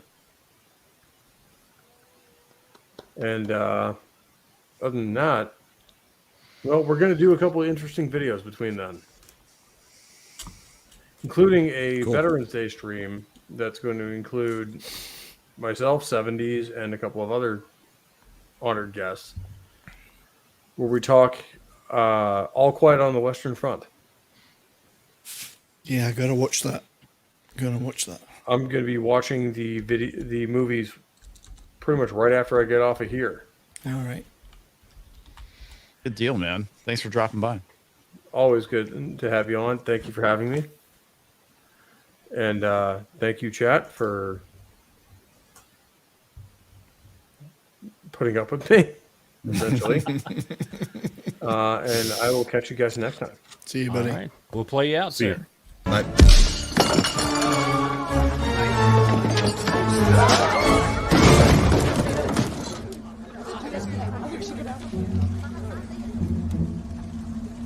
No ticket. The dog's name was Indiana. Dog's name was Indiana. Indiana Frosk. Named after the dog. Oh, Did you God, see, that Frosk fiasco she tried to pull. Oh God! Did you see Damn, Gary she did that circle thing, and Frosk was on the outside of his circle? Yes, always. That was hilarious. He highlighted I'm it. sure Rob Reiner is probably really close to mine right now. Yeah, like it probably is. because Is I that and guy Rob are got hand to a hand. worm in his Retweeting brain or his something? bullshit. What is that? Is he the most insane of the insane? Yeah. Like- Well, okay. So there's one thing I thought was really interesting. So in the liberal fascism book, when it was talking about was it FDR or Wilson? I can't remember. You had the 4-minute men. So the whole our democracy is under attack or under threat. Shit that Rob Reiner does and the various other far left psychos complain about. The president. Yeah, they fucking did this before in the 1920s under I think it was Wilson. So basically, Rob Reiner is no more than just another 4-minute man. Oh yeah. And basically, what the 4-minute men were is that they're doing exactly what Rob Reiner does. Our democracy is under threat right now, and if you don't do this, our democracy, will be in ruins. And so basically, they kind of like give these 4-minute sermons, and that's basically what Rob Reiner does. Technically, being a 4-minute man is better than being a 39-second ass. Well, the 4-minute man thing is something from the book. Yes, they it did is. It's in the book. Did this back in World War II, or World War One? Sorry, it was World War One. Then where they went back and moved that stuff out. Keep using that word democracy. I don't think they know what it means. Well, I they're think using liberal democracy. Yeah. And every liberal democracy has turned into a fascist dictatorship. Yeah, what they mean is our unchallenged rule. That's their. Oh, that Mob reminds me because I was watching what was it, Sargon? He was doing a stream on Archcast. So it's Sargon, Arch, Yi, and they had Dev on. And one of the things they got in a little debate on stream, which is fun, was it was like part of a joke because they like to make fun of Dev and call him the commie because he's like the furthest left guy out of the group. Them being on the, and it was funny because one of the things they argued was, does liberalism slip into fascism or not? It's like, Yes. Yeah. Constantly. The thing is that they're devoid of reality. The perfect example was Sonny Hoskins on The View when she said, and I'm paraphrasing a bit, there's a survey came out that Republican women are going to vote Republican in this election. Right. And I'm going, wait a minute, excuse me, what did you just say? Well, she said that basically suburban women are voting against their interests, and she said it's like roaches voting for Raid. And it's like, wow, lady. But it's so funny the way she said it. She said Republicans are voting Republican, which yeah, she screwed that part up several times. Yeah, yeah, but we know what she meant. She's saying the article or the thing that she was quoting actually said suburban women are going to break to the right, and she kept saying Republican because she's an idiot. But the thing you should take from that more is yeah, the thing you should take from that more is that she compared people to an insect or an animal, which is a lot like what happened in the rise of a certain regime. You know, if I was an idiot, happens in every regime that rises that way. Brahma, if I was an idiot, I'd be offended by you comparing me to her. The thing I like what Goldberg, idiots are clever compared to her. Well, I like what Goldberg points out is that basically communism and fascism are the two bastard children of Marx. Yes, they are. Yeah, both got the word socialism in their title. Well, it's, National Socialism and communism and socialist. So, yeah, you see the video broke off from socialist. Of Biden? The Biden video of I think it was the rally yesterday in Chicago, where there was some people screaming after the about socialist the protesters. signs. Yeah, and he's like, socialism, idiots. And I'm like, oh wow, he is so. He's just a puppet. He is just a puppet. I'm honestly starting to wonder if they even give him real numbers, because he comes out and talks like everything's going real great. I wonder if they actually give him the real numbers, or if they just give him fake numbers, and he goes out and says, "No, that things are going fine. What are you guys talking about?" I don't know if he knows the real numbers. You're probably right at this point. Well, the Schumer hot mic thing. Yeah. And the two different cards that you saw him carry those two times, which they said that we were misinterpreting, which is on video. We were not, because there's actual photos of what was on those fucking cards. Your lying eyes. Don't look at don't trust your lying eyes. Yeah. And sometimes it's people so Michael impersonate that. Schumer. Oh, that was the Fetterman thing, right? Oh, it was a few different races. Yeah. I know that he said Mike, that he was on, quote unquote, didn't realize he was on a mic saying Fetterman didn't hurt us that bad. Yeah, to Biden. That was the thing. But he also basically said George has lost. Yeah. If I remember right. Yeah. Oh my God. I keep going back to this book. it really affected me, and it made me realize we have already done this. Fascism started with Woodrow Wilson in the United States, and the Germans and the Italians thought it was a great idea. Oh yeah. And the Italians took it and pushed it a little bit further, and then off we went. We have always been a culture that just wants, to be left alone. Right. And we don't. When government gets too big, it's out of control, spinning out of control. Especially when you have a populace that just wants to be left the f alone. I'm not paying attention to that stuff that's going on at the federal level. I'm paying attention locally. Well, it's easy to hide this stuff locally. And how many years, when the state I grew up in Oklahoma, everybody local was Democrat, but they voted Republican for president all the time. Why? Because they wanted small, centralized government, and you deal with all the social issues and everything locally. Mm. Right? Okay. So And what we've seen, What we've seen is the local elections have had some serious consequences. The Soros-funded attorney DAs, those are local elections that have vastly affected people within their localities. So you have to pay attention to localities and the local elections, the state elections. Yes. All that stuff. That's why midterms are important. I mean, because a lot of the stuff gets decided in midterms. The presidential election is the one everybody goes to. That's where the majority of people vote. But I think we're going to see a massive turnout in this midterm. Massive. We already have. But we have. And that's with all the racist, fascist election laws being passed. We've got. Oh, you haven't heard Stacey Abrams say a damn thing about that after all of the numbers that came back in Georgia. Right. Yeah. But I would like to address, I would like us to address J.S. Pena's question. So please bring it up. Panel, I don't get it. If communism/socialism is bad, why does a majority of the world think it works? Well, I can tell you. Part of the reason why Europe is far more socialist is because they're far more collectivist than we are. Whereas the United States was founded on individualism, Europe, for I don't know, I'm going to say the past 100 years at this point, has been slowly marching to collectivism. Actually, probably like the last 200 years. But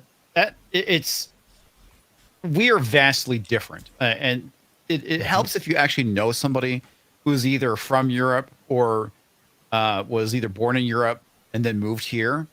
Because I had there was a dude I worked with. He was technically, I think he was Romanian. But for the most part, he grew up in the States. And we kind of had this conversation about the whole thing with how Europeans are versus Americans. And a lot of it does come from that very collectivist mentality. So if you're in to collectivism, then you're going to think it's a good thing. And that's what you're kind of seeing in some of these more kind of liberal states like Oregon. Oregon is very collectivist. Same thing with Colorado, where you can't even collect rainwater in some of these states, which is, to me, just outrageous. Correct. Rain barrels are illegal here. Yeah. But Brahma, you want to add anything to that, or? Well, Reuben was raising his hand, so let's let him. Reuben. Yeah, basically the reason that that communism and socialism is thriving, it is about because it's what they don't have. They have been told that capitalism is evil and communism is going to save them. They also don't have, because again, when Germany lost the war, all their iconography was banned. But communist and socialist iconography is all over the place. You see Che Guevara, you see this hammer and sickle, you see the star, you see all these things that they think is cool. And they have stickers, they have all these things that that push this. They see the social media influencers. It's all being manipulated. And the biggest problem we see is our history is not being taught in school anymore either. They're not being told these things, and we're taking down statues that they won't at least see that this happened. So it's not here, there, and present in their lives, and that's why it's attracted to these people, because they're told we are in a masochistic government that's capitalist, and you're being oppressed. They're being told these things, and then that's why they say communism and socialism is better, because we'll be in a commune, we'll be together. They're being fed lies and not doing anything. There's deeper. a few ways you can go at this one. So socialism. Well, let's start with communism. Communism hasn't worked anywhere. I mean, it's basically an idea of a utopia. It never gets past the point where the dictatorship that has to implement communism ever gets out of power because people don't give up power. Communism will never work. Socialism, the places that we see was it. a communist. Wait. real communism. Actually, can I correct you right there? The thing is that the communism doesn't implement a dictator. You get to a point where you're trying to practice communism. I was watching this a couple of streams as they broke it down. They says, well, if you actually follow to the letter, you get to a point where you cannot implement it. The only way to implement it is to put a dictatorship, and you then need to find out a way to have the dictatorship break itself down to create communism. But that jump, it's like trying to jump backwards in reverse. It just That's what I'm work. saying, though. It's impossible. A dictatorship is what has to implement communism. You never get past the dictatorship because nobody is going to give up the power, and nobody is going to. It can't run without somebody directing it in some direction. Well, but the thing on socialism.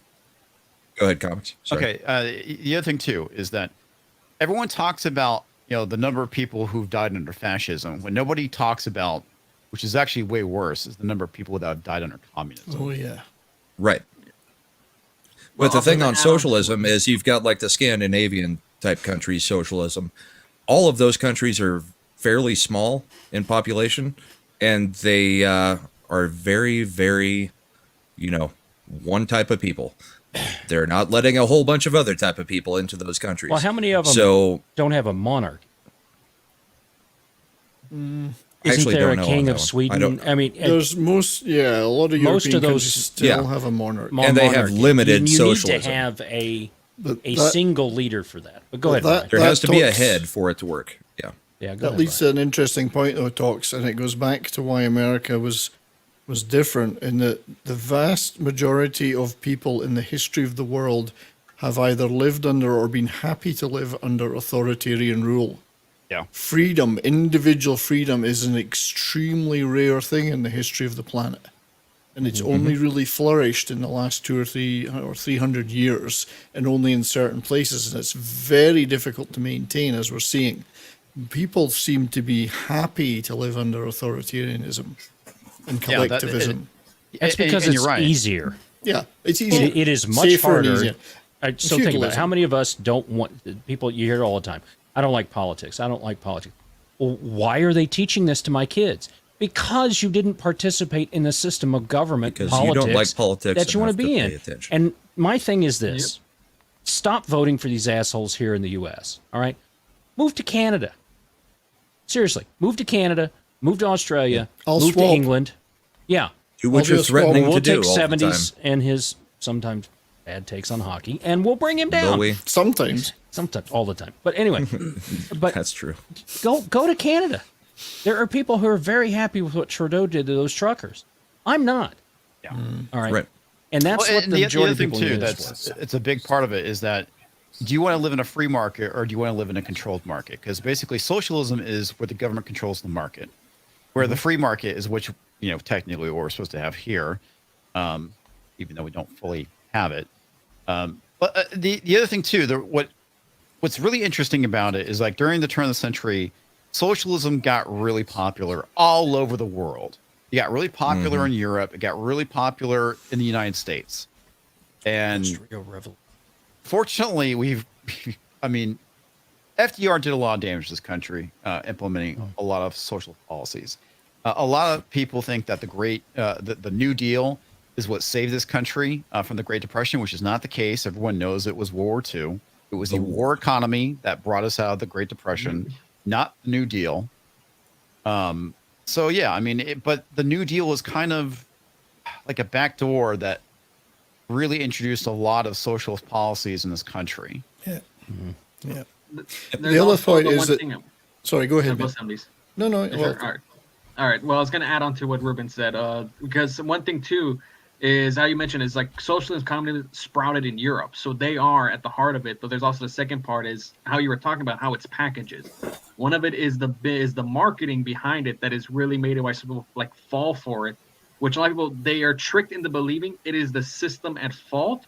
One is the people. Like you look at the Cold War, all these satellite wars that we got involved in, like Vietnam, because they see it as, hey, we're technically living under a capitalist system, capitalist in quotes, and we're suffering. And what they're told is, yeah, you see, it's the system at fault. But if you go to communism, you have nothing. You, the people, have power. So it sounds very prestigious. He said that's why all these nations were willing to suddenly flip communism because they had absolutely nothing.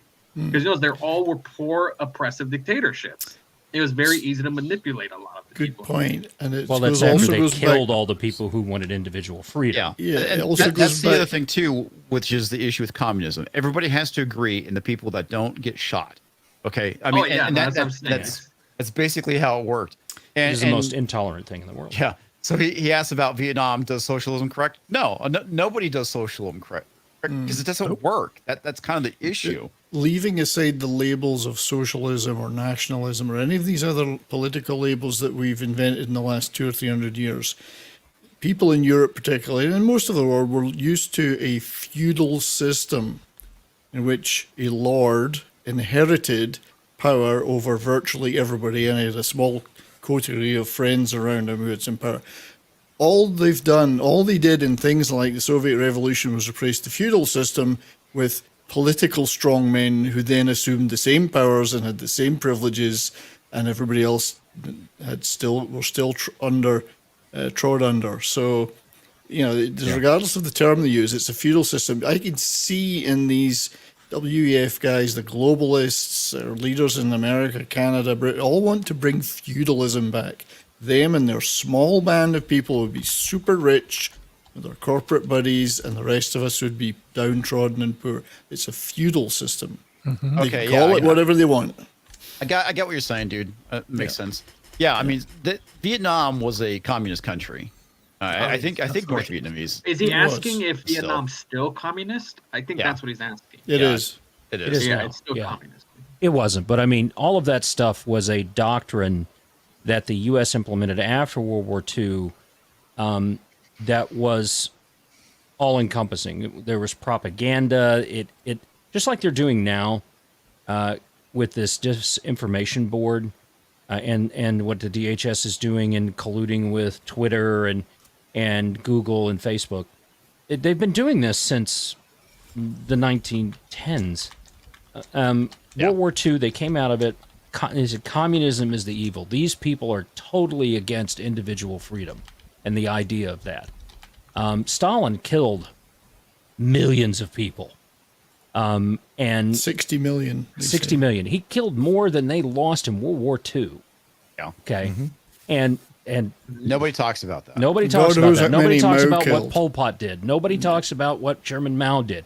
Che Guevara, they wear those shirts. The guy was a rapist and a murderer. What the hell are you doing? Don't forget the guy in Cambodia where he was like, I'm going to do a communist regime. What am I going to do? That was Pol Pot. Genocide the middle class. Yeah, that was Pol Pot. He went into the Pol middle Pot class is the took it problem. to its absolute limit. He took it to the absolute letter of the word. Yeah. In Marx's, he thought he was doing God's in the work. Communist Manifesto. He took it as literally as possible. Mm-hmm. And you remember how Hollywood? He actually followed the book. He followed the book. If you read all Marx, it's basically get rid of middle management. He followed the book. Yeah. So in Hollywood with the DHS leaks, this is something I mentioned. You need to read that article from The Intercept. Read it multiple times. It is so important. The main thing is people are like, oh, if you vote Republican, is a vote for fascism. No, you fucking morons. We already have fascism right now. The DHS leaks is proof of that. You have the government subverting the First Amendment by going to corporations and going, censor these people. Right. Yep. It's already That's here. fascism. And, Like, you know, but- the but- preciousness of this. Go ahead. No, I'm sorry. I was the one thing. Obama is now like in Pennsylvania trying to. And again, this is serious. They had to bring out the big guns, and everything that Obama said in his little speech was everything that he says that we're going to do, but they're already doing it now. It was just hilarious. Projection. I couldn't believe it. And then the flags fell down. Yeah, during Fetterman's that was speech. Fetterman's speech. irony. That was great. I was like, oh my gosh. So Now, the ideas of individual freedom came from, and I've said this a couple times before, came from Quaker women, all right, in Pennsylvania. They came out and said, look, we are individuals granted these inalienable rights by God. All right, so it's not granted to us by the power of the church. It's not granted us by the government. It's not granted us by our feudal lord or emperor or whatever. We are sovereign as an individual in our daily walk with God. That was the whole thing there. And that's where all that stuff started. Right. And then 70 years later, you have enough of that kind of movement to have the revolution. You have a certain number of people that are able to do that kind of tipping point. The British are all over the world trying to maintain their imperialistic empire. And then, boom, here we are. And 50 years later, we're building our own imperialistic empire and stuff from there. So and that's how it happened here. So I wrote my college thesis was 80 pages on actually how the Black Death actually ended feudalism and created a system of capitalism for the first time that we had seen, because there were so many people that died during the plague that the feudal lords no longer could just hold on to people and say, yeah, you have to work the land. There weren't enough people to do it. So the peasants were actually able to say, you know, we're the ones in charge now to a degree. I mean, you need us for you to eat. So you have to start giving us something in order for us to give you our labor. And that's kind of what broke the feudal system in Britain, especially because that's where, I mean, the Black Plague was very, very bad there. So, but I mean, the Quakers then did the same type of thing in America where we're looking at it. But I mean, it's been cycles, but it's been cycles where you go from hard oppression to people start to break free, because that's what people naturally want, I think, is freedom. And then, yeah, the boot gets put down again, but then you get another cycle where people start breaking free. And when you find a new continent, that's where we were able to finally break free. So I want to read Bitchy Wishy's comment from the Odyssey side, which is, you know, basically straight to the point of kind of what I said earlier. The direct answer to the original question is because the majority of the world's population does not have access to the alternative. They do not know anything else. Therefore, they support a good life I can't fucking say words tonight. They don't know anything else. Good life is good as it is. Well, participating in freedom is hard. It is. Mm-hmm. You have to look in the mirror and, all right, the reason Joe Biden is in office is because of me, because of Reuben, because of Brahma, because of Comix, because of Terminus, not because of 70s freaking Canadian asshole. I resemble that remark. It's every single American, 350 million of us, 352 million, however it's there. Yep. Of that, 175 million can vote. Okay. So, and that's something nobody ever talks about, is that there was actually more people voted than were actually. But anyway. Yes, isn't that weird? I don't know anything. We're stepping on a landmine. Abort. So, that's who's responsible for putting this government into place. And the reason that the central government has grown so big is that, we'll let the government take care of it, right? Church used to be the place, and other charities, the Salvation Army. Salvation Army's dying out. What a wonderful organization it was. Religious based, right? And they were religious based, but they didn't harp it on people, right? They were out there doing true work. They played the bands, did all that stuff, and they were doing they were charitable. They were doing those things. They were living that part, living through faith. that they were doing and stuff from there. And everyone's just let the government take care of the poor. Just let the government take care of people who have disability. Just let the government take care of educating our kids. No, because when you give that stuff up, that's the immoral part of it that Ayn Rand was talking about. Mm-hmm. The immoral part is I'm giving up the things that I say I hold most dear. Right? And that's why we started doing the things that we were doing and getting more involved. I've gotten more involved this election cycle and talking with people and doing things like that. I'm not out there, waving flags and doing that kind of stuff because you're not going to influence people by sitting at an abortion clinic and yelling back and forth. That's not going to happen. What you have to do is you just have to live your life as an example. Mm-hmm. And I live that example for my kids, my wife and I both. These things, no, we're not doing that. Nobody's going to be in telling her what her kids are going to be doing. No teacher's going to say that our kids, not yours. They are our, the teacher's a part of that, but the parent is the parent, and stuff from that. But go ahead, Brahma. You were going to say something. Welcome, Darius, by the way. Hey, what's up, guys? Hey, Darius. Hey, brother. Yeah, good to see you all. Yeah, just kind of a point to that. Oh, sorry. Yeah. Finish the intro. Sorry, Darius. Go ahead. Oh, no, that's all. Just saying, hey. Yeah, continue. No, what I was going to say about the teachers is we abdicated a lot of that when we started saying our kids are right and the teachers are not. And I mean, there was a time where if I got in trouble at school, my parents would come in and be like, what the hell did you do? They wouldn't be questioning the teacher. Yeah. We now have a complete change in the teachers, but it's also because we had a complete change in how we treated our kids. I was never scared of the teachers. I was scared of what Neither happened was when I got home. Yeah. Exactly. Yeah. That's Real quick, kind of guys, where I'm real going. quick, welcome, Zell. Hey, Zell. You feeling better? Hello. Here. I'm okay. He's I'm out. going to keep myself muted most time in case I start coughing or some shit. Okay. That's okay. Your coughing would probably be more he's dying entertaining on than us. we've been tonight. No, it was a good conversation. I'm like, I got to get on this. This is good. But the other thing too, which is the big difference between communism and capitalism, is the fact that with capitalism you get to keep the fruits of your labor, where in communism it basically goes to the state.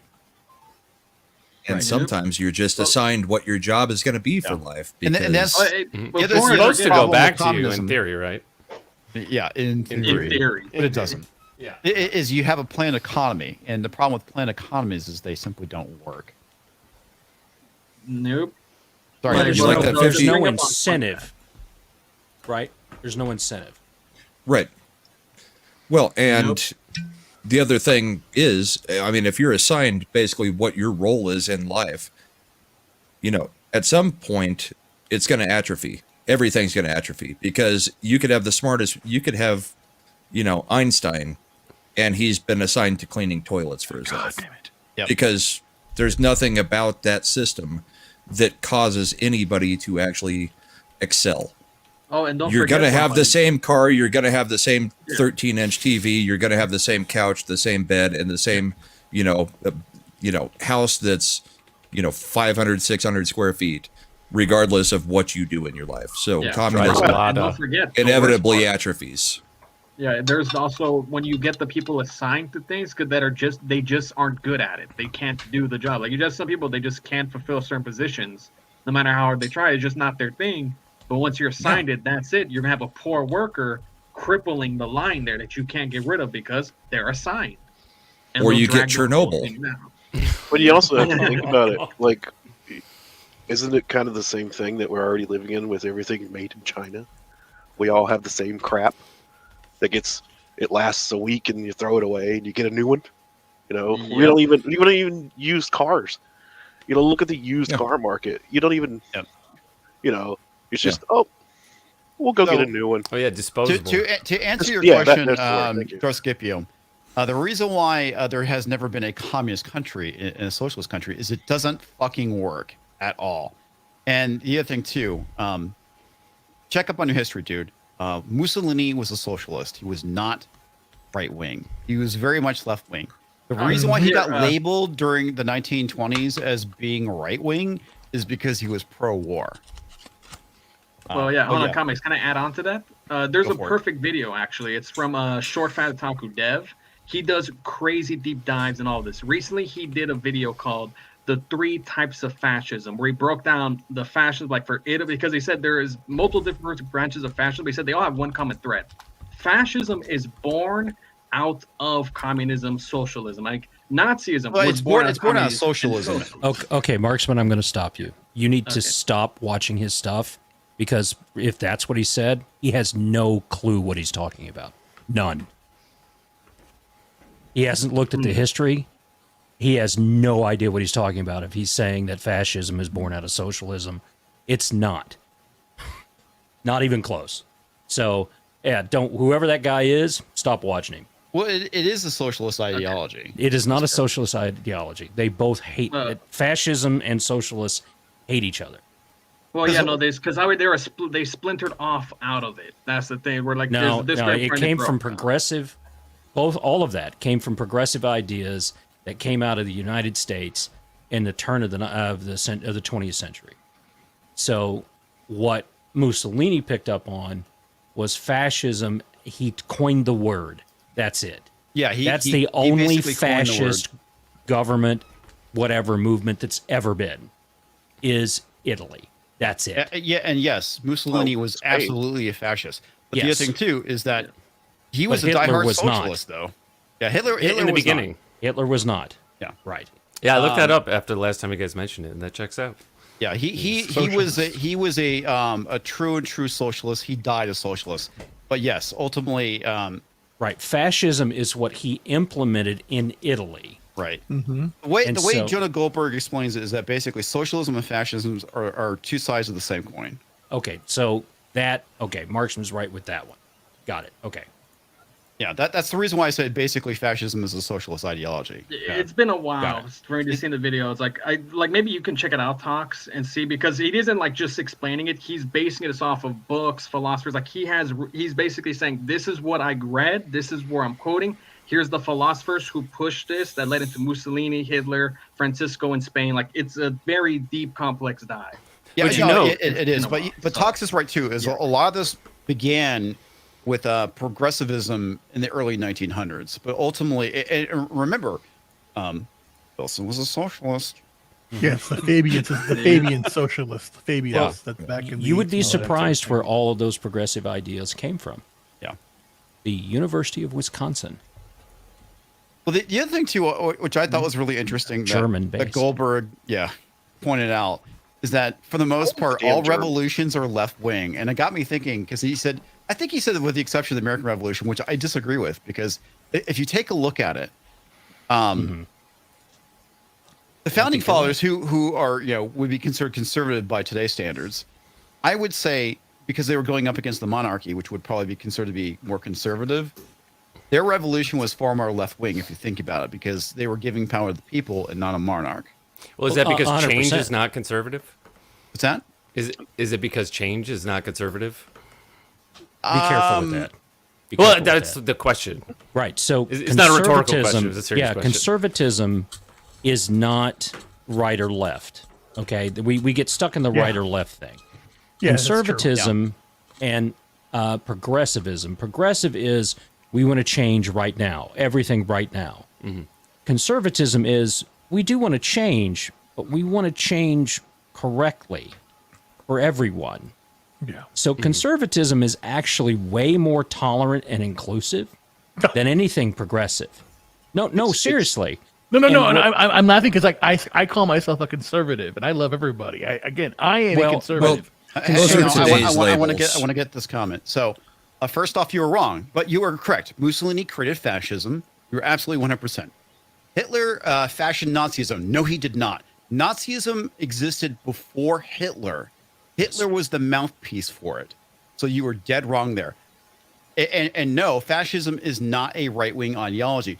As I said before, I said this to you many times before in a previous stream, the greatest trick ever pulled is the fact that liberals can't be fascists. And that is 100% true. Read the book, Liberal Fascism. You should go check it out. If you want, if you want to know what we're talking about, that's where a lot of this information comes from. The other thing, too, is if you think about it, the French Revolution was also the first fascist movement, 100%. Because look at the Reign of Terror and what they did. I love how Jonah Goldberg describes fascism because he breaks it down very well. Go check it out. But you are correct. Mussolini did coin fascism. He did create it.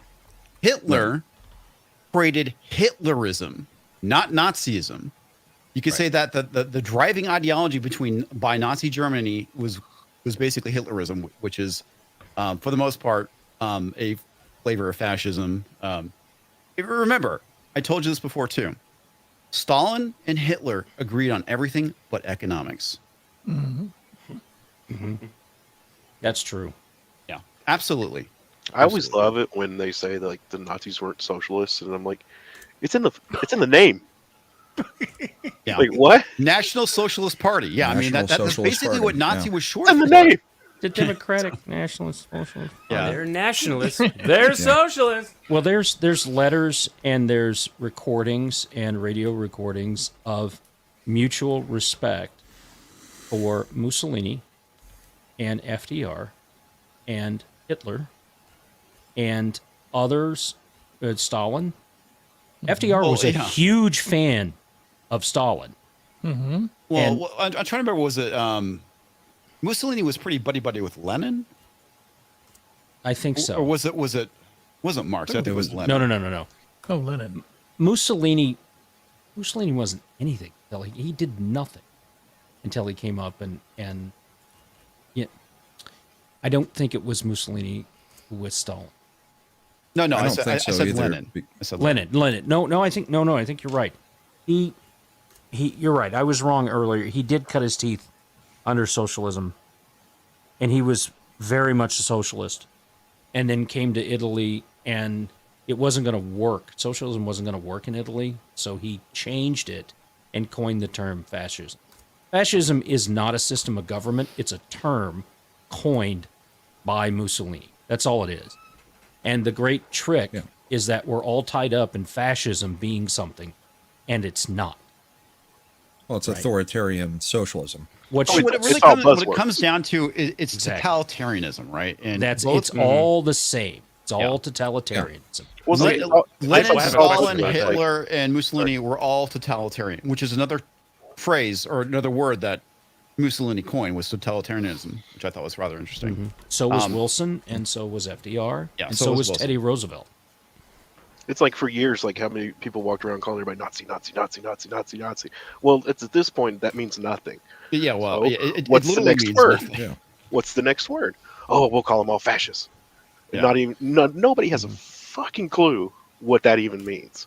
Well, you're a fascist. Well, the whole point that Goldberg gets at with the word fascism, basically in today's day and age, all fascism means is not an apostate but heretic.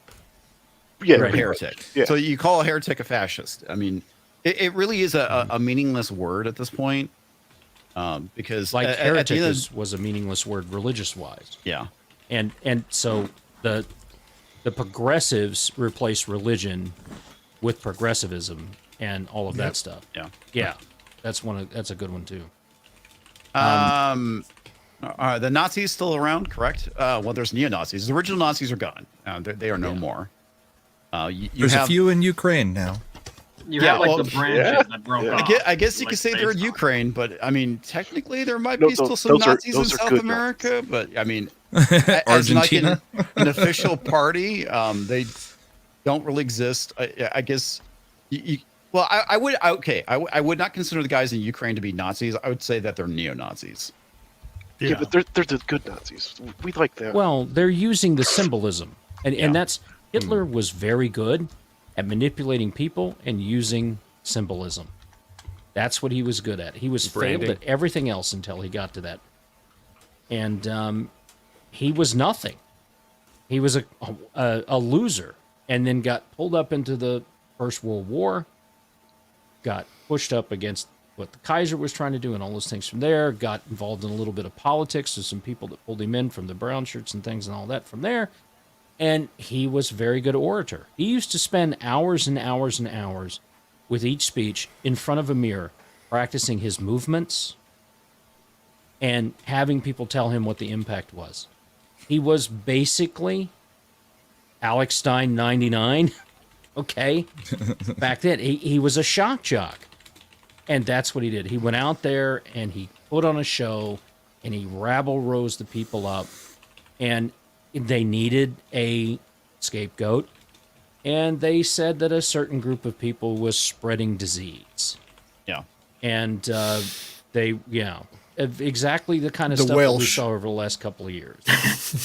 Yeah. The one thing I thought was So interesting was the whole thing with Mussolini, because you did have Jewish fascists within Italy during that time period with Mussolini. It wasn't until basically it wasn't until Hitler basically took over Italy is when they started kind of implementing the race-based policies of Hitler, because the original fascists were Mussolini did not do race-based policies like Hitler did. So, yeah. Right. Well, okay, so it's been my observation that from watching leftist YouTube channels in the past, that they define they have like a one-dimensional political spectrum. They define communism at the far left extreme and then fascism at the far right extreme. And of course, they associate fascism inherently with the racial politics like you just described. Right. But from watching more libertarian channels now, I've observed like a two-dimensional political spectrum where you have the left and right, and then you have authoritarianism and liberty, right? You guys probably seen those graphs. Yes. Yeah. The chart. Yeah. So then at the extreme of liberty would be anarchy, which is probably... Anarchy. Yeah. It's probably too free for a society of our size. But, just north of that would be, libertarians, where we know we have to pay taxes. We don't like federal income tax. But then at the opposite extreme of authoritarianism, you'd have socialism and fascism next to each other, with socialism on the left side and fascism on the right side. My question is, am I correct? Is that observation accurate? Imagine we talked about this a couple weeks ago on yelling at parked cars. If you look at the quadrants that they have, you have basically totalitarianism at the top, and then you have libertarianism at the very bottom. So depending on where you kind of fall, left right is actually progressive. You can have left and right totalitarianism. Now, of course, Ifio brings up Japan, feudal Japan, or not feudal Japan, but Japan during that time period. Imperial Japan, which I believe you are correct, sir, that they were. You can consider them to be right-wing totalitarianism. I would actually dispute that, having read many books on Japan. They were technically I don't know enough about. They were from the Meiji period onwards, about 1868. The emperor became a god, and they'd always been regarded as god. But it was a Shinto, it's martial Shinto religion that drove their militarization and westernization, not any. It was long before European fascism had been invented. So from you can argue, right? But I want to get away from the what I was saying no to with that was the right wing left wing thing. So they wouldn't have understood that in Japan. They didn't know. No, nobody does. No. That's a propaganda thing. Yeah. The right left. Okay, that 100%. So Mrs. Flew explained it to me this way. Imagine a sphere, okay, and you're looking at that sphere. It's the Earth, and on the left side of the equator is left, and on the right side of the equator is right. And as it turns, and as you go one way or the other, you end up where the other one is, right? So it is just extreme. That's all it is, and it is a very small number of people that are that extreme to be left and right, and you just need to ignore them. That's what he just said. Right. Both of them. Where we are is progressive and conservative. Those that want to make immediate change now, I want to shove that change down your throat. Reuben, I don't care what you have thought previously. You are going to marry a trans woman because that is what we should be doing, loving everybody. That's progressive. How much money does she earn? Exactly. Me as a conservative, that's where I was going. So me as a conservative is going to say, how much does she make? How much does she make? There's this, we can meet in the middle here. There's a meeting point in the middle somewhere. Right, but as a conservative, green card. Green card. That's right. Yes, exactly. Getting him down from Canada. Balls or no balls. But as a conservative, I can sit there and say that everybody has the ability to live within reason of what they are, but society isn't going to change on a dime. And that's the tug, is the progressives wanting society to change right now, and conservatives going, you know what, it's not going to change on a dime. And that's that kind of tectonic shift, or that tectonic forces working each other against that, and why everybody gets so tribal. Why can't we do this right now? Well, because we have this. Imagine you're in a relationship with somebody that wants to go buy the new car now, and the other person says, no, we can't, because we can't afford it, because we have this, and we've got the kids coming, and da-da-da-da-da. That kind of adversarial thing usually breaks up a marriage, right? Mm-hmm. When you can't agree on where you're going to live, how you're going to raise your kids, where you're going to spend your money, your relationship isn't going to last. And that's where the balance of the U.S. government and the way that it was formed and the beauty of the representative republic is that it requires 60+% of the representatives to agree to get anything done. So it doesn't move as quickly as progressives want. Which is why they push for revolution. Right, but it also moves quicker than conservatives want. And everybody's a little bit uncomfortable. In a truly free society like the U.S. used to be, it's not so much anymore. Everybody's a little uncomfortable. Things are moving a little too fast for some conservatives. Things aren't moving as fast as we want. But that's a healthy debate. How are we going to get there? What about everybody? That's true tolerance from there. So there is no far left. There is no far right. Those are just terms that we throw up to try and put the tribalism out there. It's also where gridlock government is the best government. Nothing gets done, ever. Right there, I just want to add on what Toxic was saying. He said, which was perfect, because I remember I was having a conversation with my friends. They said something similar. I was like, I think we got to a point where we start conflating acceptance with tolerance. Because I told them, it's like, because we're having a debate of like how much pressure the church have and freaking how much rights the gays. And I said, in the end of the day, I was like, you cannot demand that the church accept you. You don't have that right. The church sure as hell has to tolerate you in return. But it's like, in the end, it's like, you guys have to tolerate each other. That doesn't mean you have to accept each other. That's the main difference. I'm like, they say it's like, how many people in your class, like, because we were in the college, I was like, how many people in our class do we just fucking hate, but we don't start fights with? We know they sit next to us, whatever. We tolerate them. We go about our day, and we get along fine. But I was like, because like that's the minimum you're entitled to is tolerance. But people are conflating that with And the problem is we've gone past that from tolerance to acceptance to praise. Right. And acceptance is the problem. Yeah. Because now you have the intersectionality that's been brought in. And now, if you're the most oppressed in your mind, you're supposed to be praised for it. Right. When actually the most oppressed are the ones that are being told you better freaking praise everybody for it. That's where we've gone awry.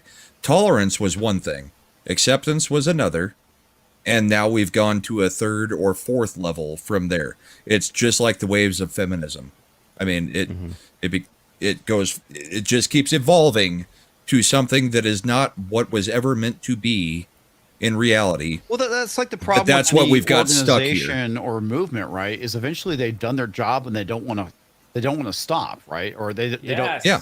The issue is that I've done my job. Now we can disband, but nobody wants to do that, which is the reason why they keep pushing and pushing and pushing and pushing. Right, to justify their existence. Yes. Well, and that's why I keep saying the LGBs need to really take a look at their move or their movement and say, do we really want to associate with the other crap that's going on in this country? With the alphabet people. They won their fight, but their fight continues associated with groups that I don't think they should be wanting to be associated with. Yeah, I agree. But which is that's the, the way why they're you going. Have the gays against the G word. Yeah, like yes. 10 years ago. You do have those groups. Hey, Brahmabull, at my college, I was at the Straight Gay Alliance because a good number of the guys in the group, they were gay, bisexual, lesbian. We had like 2 trans people in the group. We didn't care. We were all a bunch of nerds hang out the card shop next door.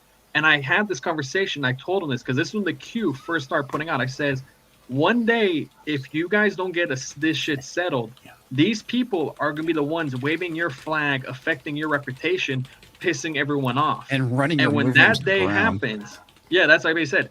You're going to be left holding it because you can't walk away. This is what you are. They can. They're the guests. So if you don't take care of them, they're going to fuck up everything for you. And I've been sort of saying it a couple of years, like there, in a way, needs to be like a gay civil war to sort of like excise this group off of them. I get what you're saying, but you also included the T's in there, and the T's are part of what is becoming a major problem. I would venture in to trying to get the youth to tee up. Yeah, I would suggest though that even worse is the even bigger problem is the Q, which is those who stand for queer theory, which is the just anything. It's the militant. It's like the gender or the sexual equivalent of critical race theory. Yeah, well, everybody. Q is what and it causes the problem. You leaving, buddy? No. Oh, okay. I thought you were saying goodnight. Well, and you got to worry about what the plus stands for too, because the plus is just anything. Go ahead, Zell. No, everybody wants to be like. Sorry, everybody wants to be like the next big, like the civil rights leader, civil rights movement. Like they want to be the next big civil rights thing. Like there was an article a couple of years ago. It was like, transgender, is it the next civil rights movement, et cetera, et cetera. Influencer, you mean? Yeah.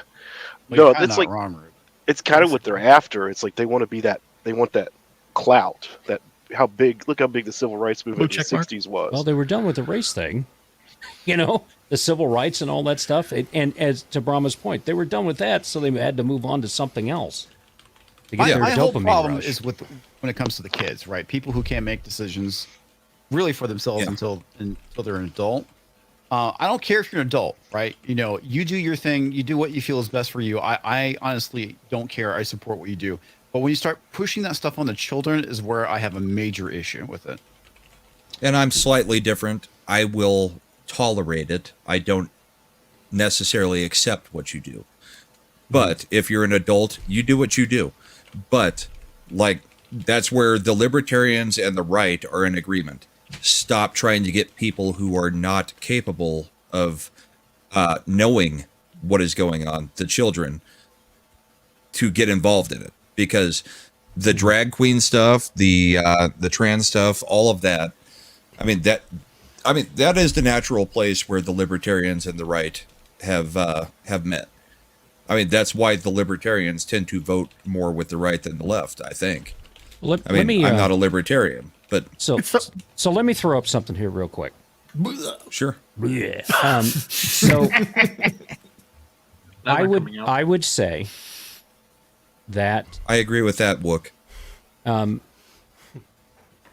Religion, in the way that I was raised, brought up, was just as brainwashing as is happening now by the progressives in schools.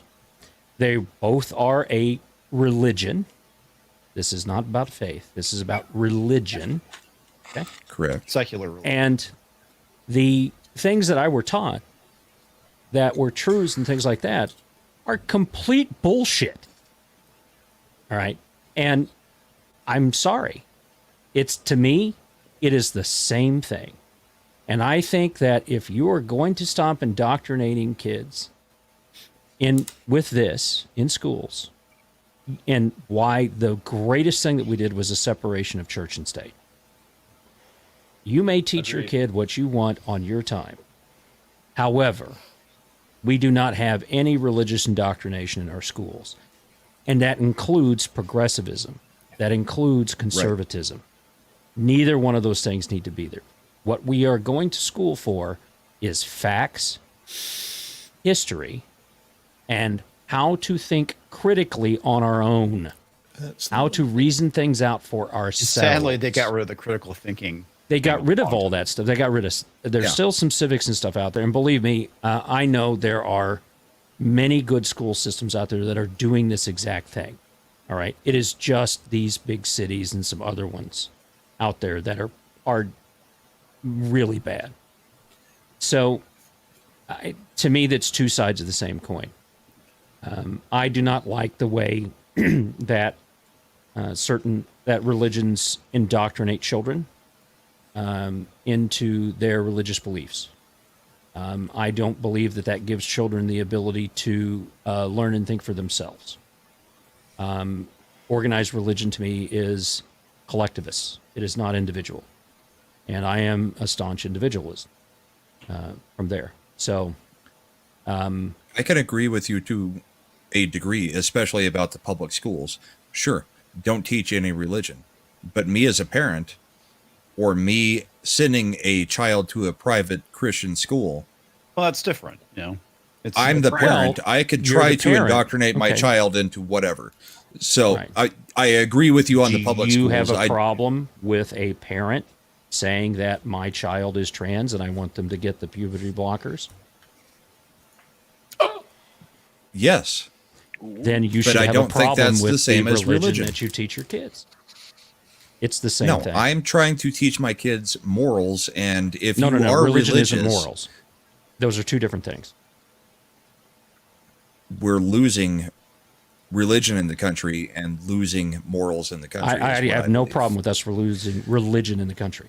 I have a problem with us losing morals. We have and a problem and Okay, just as we so cannot here's associate, where we're you cannot coming- associate morals with religion. You can't. Here's where we're coming I'm head to going head to on disagree, that. Talks, because a lot of the Religion. whole- I'm A not lot of talking morals about come out of religion as the church. I'm talking about religion as personal faith. Then it's faith, So- not religion. Words Okay. matter. Then, okay, semantics on that part. Yes, words matter. So I'm teaching my kids my faith, my morals, as I believe in my. So's I the mean, parent word who's that we okay used with- was want religion. their kids to be say Except their that kids are that transgender. alters a kid's life forever. So does physically. teaching your kid your morals. No, religion, religion doesn't alter the kid physically in any way. Yeah, it does. At There's 18, multiple religions my where they my have kid all can kinds of that choose. stuff. Yeah, Reuben's My kid bad. can choose not to be part of the religion or the faith. They can't choose the puberty blocker situation. The morals can technically be undone. That is a point there. It's like, so it can That's what abandon I'm their saying. morals later in life. That is a point. Yeah, Sorry, that Reuben. happens all the time. I don't know Hang about on, that. Reuben. Were you trying to say something? I say I was now that I know about myself and history and religion and stuff, I was circumcised. If I had a choice, I wouldn't want to be. Reuben, were you I born wouldn't in want the to be. I 70s wouldn't or want to be 80s? mutilated for religion. No, because that was a lot of skin, Reuben. We know that was. Yeah. I mean, that was acres of. Reuben could have had 4 women at a time, not 3. Exactly. Yeah. No. Well, now you realize what his parents took You to. made a whole leather this couch out of that.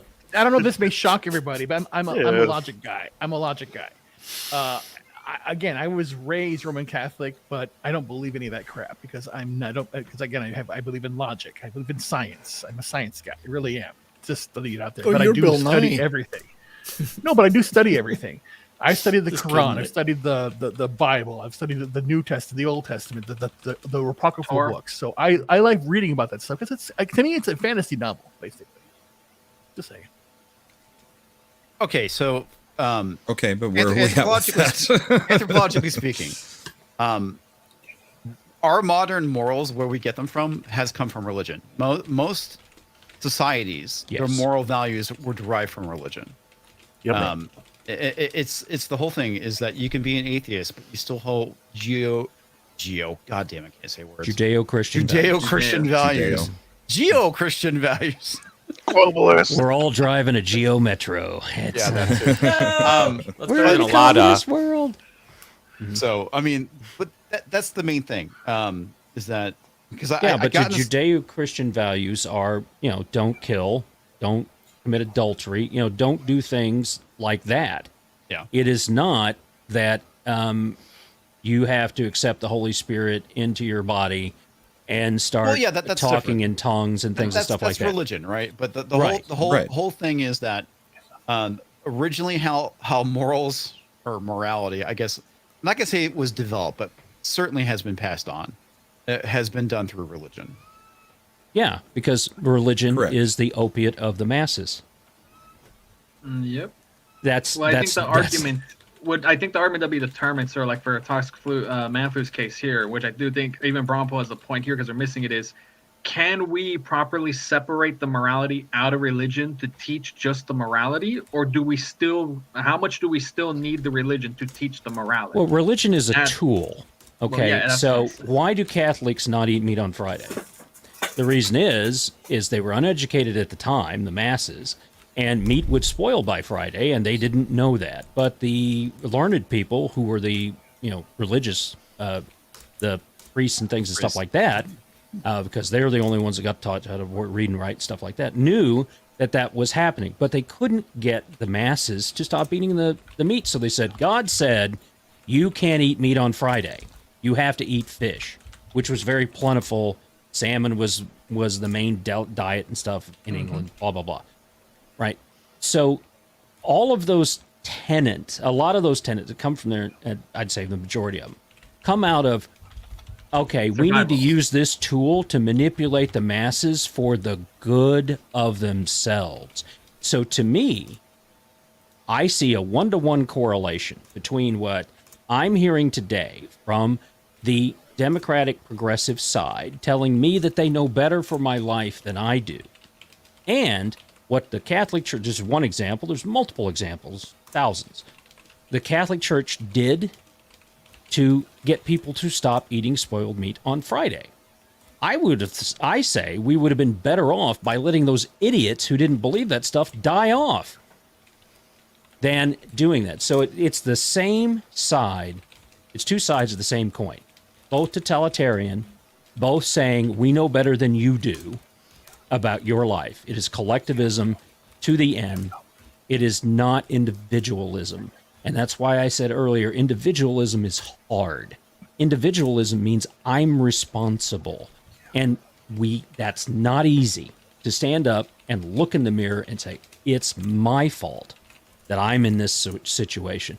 And I need to pull myself out. I'm going to slightly disagree with you. A lot of it came down to with a lot of things were taught through religion, right?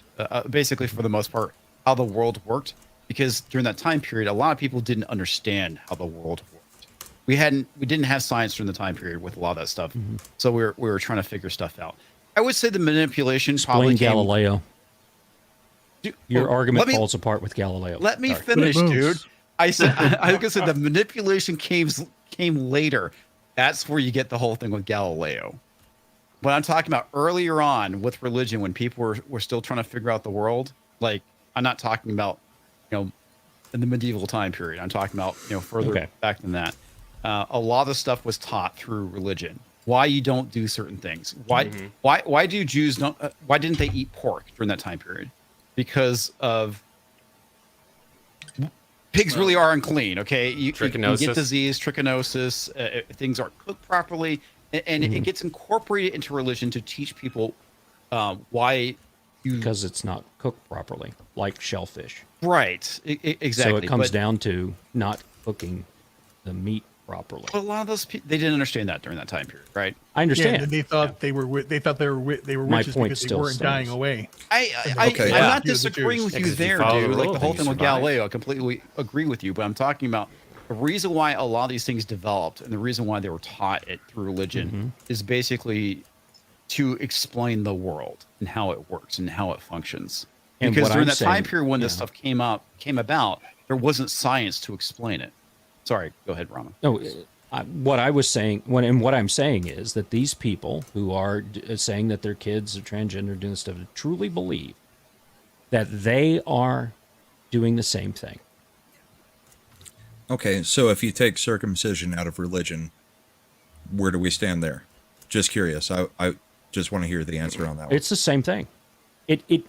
I'm not, see, okay, so if I try to talk my children into being right wing versus left wing, is that indoctrinating them in your mind? Because I see mutilating your body as a completely different thing than trying to give them an ideology. Take out circumcision, because I didn't have any boys. See, so you and I are didn't talking force it about on two anybody. totally different things.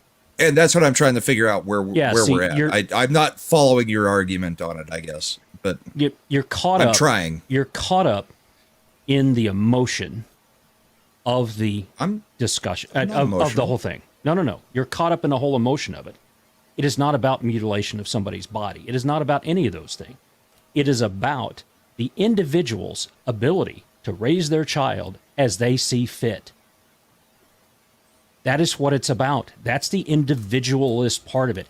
It doesn't matter what those people are doing to their child, right? If they see it in the same religious eyes as you do when it comes to that, this is their morality. I think I see where you're going. You see what I'm saying? I think I see where you're going, but I still don't necessarily agree.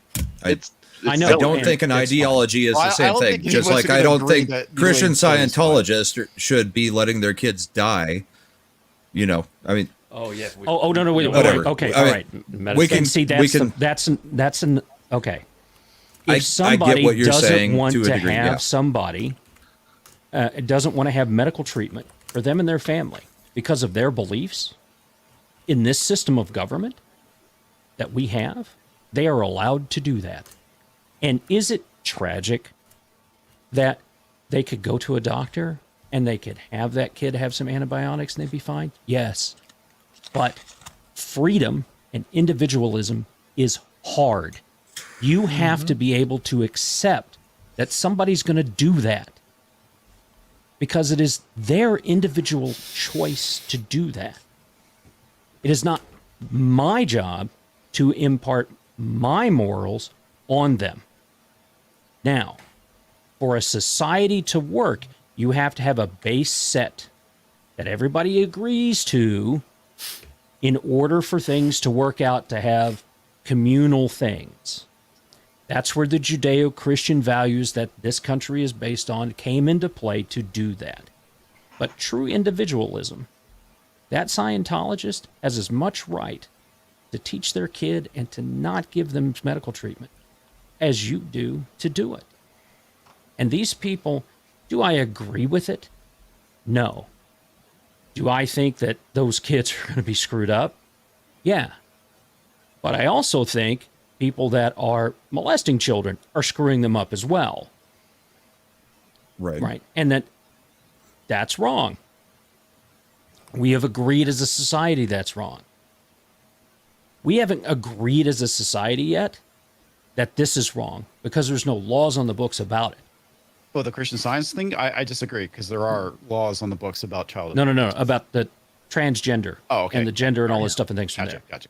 The Christian Science thing, yes, there are laws in certain states, but not all of them. And that's why it's important for states' rights, not a large government. We don't need a large government to come in and tell us that these things need to happen. If there's a bunch of people that want to live in Utah and say that this is how things are going to be, then that's the way it goes. And if I don't agree with it, I'm not going to go to Utah, right? So it's the individualist versus the collectivist argument with that. And when I say that person next door, unless I see them physically harming their child, in which case I call the police, report what I saw, video if I saw it. If they're really hurting that child, I go and I intervene because that's part of my morals, right? That I would do that. I'm not saying others need to do that. I would. And then let the court system that we've agreed on work through that. Okay? And that's stuff from there. So that it is not easy. And that's why we're seeing more and more socialist things here in the United States. Because it's easier just to take those hard decisions and those things that make us feel bad, right? And give them over to the government and let them do it. That's my point, I think. Okay. I think I take your point. I think I understand where you're coming from. I'm pretty sure I understand where you're coming from.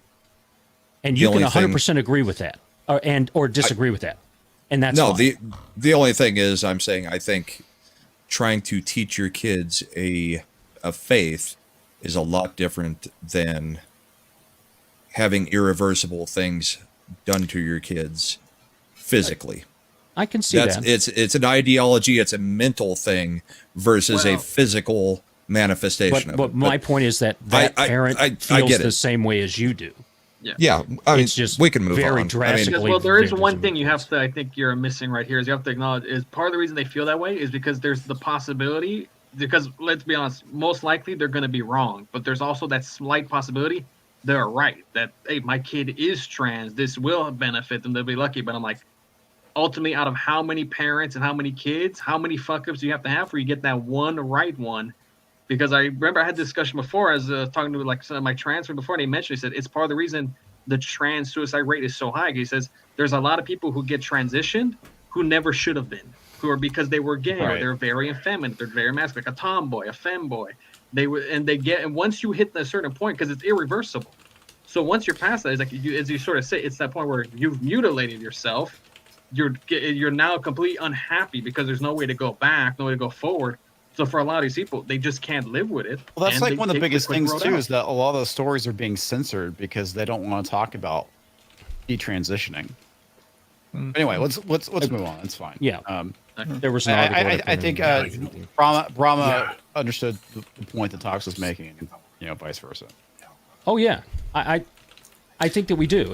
It's just individualism and collectivism, and it's different viewpoints of that. Just wanted to make a little point before we move on that it isn't. We focus a lot on the transgenderism thing, but parents have a lot of ability to do different things to their children that are not of a sexual nature. We could still say we object to, and do we have the right to stop those? So let me take one example, just briefly. There was a profoundly deaf couple, and it was a lesbian couple. They wanted to have a kid. They got a sperm donor that was also profoundly deaf because they wanted a profoundly deaf child when they didn't need to have a profoundly deaf child. But no one would we have they did it. The child was profoundly don't deaf. get me started on the deaf community. Would we have the right to stop them from doing that? What did they do to you? As well? No, they're assholes, dude. They're fucking assholes. I'm not saying it's good or bad, but that one was I remember that case specifically. Nobody seemed to be able to stop them from doing I'd say that. that's narcissistic and selfish. Yeah. In a nutshell. Yeah, there are a lot of people amongst the deaf community that basically kind of view themselves as being superior for not being able to hear, which is kind of weird for having a disability. No, seriously. I mean, this is actually the case. I've known quite a few deaf people. A really good friend of mine, he was partially deaf. He was like 90% one ear, and I think 75% deaf in the other. So, yeah, I mean, and he had a lot of experience working with the deaf community. And he could not stand them, and he was deaf. Yeah, it's a funny thing is the reason comics that you get back at them by not putting closed captions on your videos. So. Yeah. Well. So what you're saying, he was deaf in one ear and couldn't hear out of the other. Yeah. Well, no, I mean he could not hear out of both ears. I mean he was 90% deaf in one ear and 75% deaf in the other. Mm. But yeah, it was just an example of something that parents seem to have the right to do to a child even before it was born. That's so weird.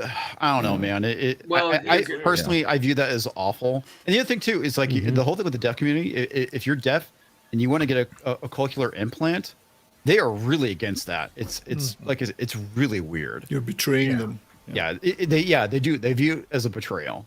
What? It'd be like Jordy, but with the ears. Yeah, I betrayed them. This is a betrayal for my true self. Okay. Yeah. No, I need to see that. Yeah, it's funny because my wife is pretty hard of hearing, but she suddenly seems to regain it quickly when she wants to. Hey, it's funny. My mom's a caregiver. She also gets a headache whenever she wants to. Hey, sorry, Marksman. Sorry. Go ahead. Sorry. No, I was gonna say because my mom's a caregiver. She's this old lady. She's been taking care of. It's my friend's grandmother. And it's funny as hell because she's very senile. Whatever. Mention money any about her, and she says, "What are you talking about? My money?" Just immediately they call that selective hearing. Like she'll give her money to buy her lunch, and then the next day be like, "Hey, what happened to that $2.59 change? How did you know the exact amount?" She's got super X-ray vision. That's why. Oh my gosh! Yeah, 10,000 hours. Bruce Lombardo, Dixivision for $5. She's 90. There's a lot of things wrong with the world today. Don't go nuts trying to fix it all. Just do what is within arm's reach and prepare for the bad. Yeah, Sounds like the opening lines of "Living on the Edge" by Aerosmith. Well, yeah, I mean, it goes back to the whole thing. There's the things you can control, and the things you can't control, and you're better off trying to worry about the things you can't. It's like toxic bladder. I mean, it's things that can't be controlled. That's right. That, yeah? I use 70s Bruce rock bands. Lombardo for another $5. I feel the agenda for these people in power is one to steer people from God of creation. They worship Baal, and this agenda reflects clearly.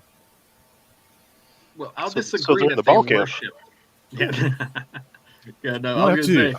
I have to say, if I have if I had to choose between these two a very ultra liberal society and an ultra conservative Christian society, I picked the latter. What's up? You don't have to. Huh? See, no, Let's hope you I don't don't have know to. about that. Like, I grew up in the 80s and 90s, and you had the ultra conservative, the PMRC stuff and all that. PMRC was Tipper Yeah, Tipper. and that was Tipper. Right. Well, you had that, like, what you could call That's right perception. wing and all that. So it's, the pendulum was there and it swung whatever. I worry about zealotry on either side. Oh, I agree with you. Because you don't, We all do. you don't want to go extreme. And, like, Well, the 70s and 80s and 90s, you had the right wing extreme both are intolerable. Both stuff going on, and now you have the left wing extreme stuff going on now, and it's just like, Well, we, that's the meet sphere in the middle example, here. Yeah, yeah that's the Yeah, sphere what's the lack of example. compromise? Yeah. Everything on the extreme So- outsides to the left and right of it are always going to be around that in a small percentage. Everybody else is somewhere in the middle, balancing everything out. Really. And the toxic. and I to think that that's the specific- perfect example. Sorry, go ahead, Brahma. No, go ahead, Marksman. Okay, I was could just say gonna a lot, no, like, so this- go ahead. Yeah. Sorry, yeah. No, I was just gonna say because that is actually perfect for the sphere example you mentioned it because it reminds you, like I always say, like if you even my old political history, if you ever mention, he says like if you think of it a Venn diagram, those circles, basically the spheres almost overlap, and it's just that very fringe at the end. But as you say, if you think of it as a sphere, it sort of fits perfect. Because even people say like, oh, it's the horseshoe theory. If you circle around to the extreme end either way, you're technically in the same spot. So in a way, like it's as you say, the sphere is actually the perfect way to put it. It's like how you're saying, like, oh, it's left wing, like communism, right wing, fascism. It's like no, they're both the same sphere on the same point of the sphere. I like Just different types. the political compass grid. I think that one makes the most sense because you basically have The S curve. well, not so much the S curve. At the very top, you have totalitarianism, and at the very bottom, you have libertarianism. On the left, you have basically progressivism. There we go. I can say words. And then the right, you have conservatism. So Right. it basically, based off of what quadrant you're in, kind of determines where you kind of stand, whether you're an authoritarian or not. But And if the you culture draw of the on Senate. that quadrant, if you draw that S curve, there are areas where these things cannot exist. That's what I was saying with the S curve. Okay. There are areas in that grid where you cannot have certain mixes of certain things. But what I was going to say, sorry, Terminus, and I I didn't let mean to Mark. cut you off. Oh, go ahead, Zill. No, It's sorry, okay. I didn't It's mean to okay. cut Terminus off there. It's okay. Oh, did Terminus say something? Okay, go ahead. No, you're up, Brahma. Yeah. Okay, so what I would say to what right before Marksman was saying something, I think I'm trying to remember what I was going to make the point on. It was the sphere thing. No, it's a super chat. I don't think it's the worship of Baal, even as a religious person. I think it truly is the worship of self. I think people are that narcissistic today that it's the worship of self. I can do no wrong. What I think stands, and that can be said of the left and the right and everybody else. But Well, I think it is literally we've actually, gotten to a it's point kinda- where it's also people kind are of ironic because it's kind of ironic because these people consider calling themselves Satanists and isn't that teaching isn't that all about self worship?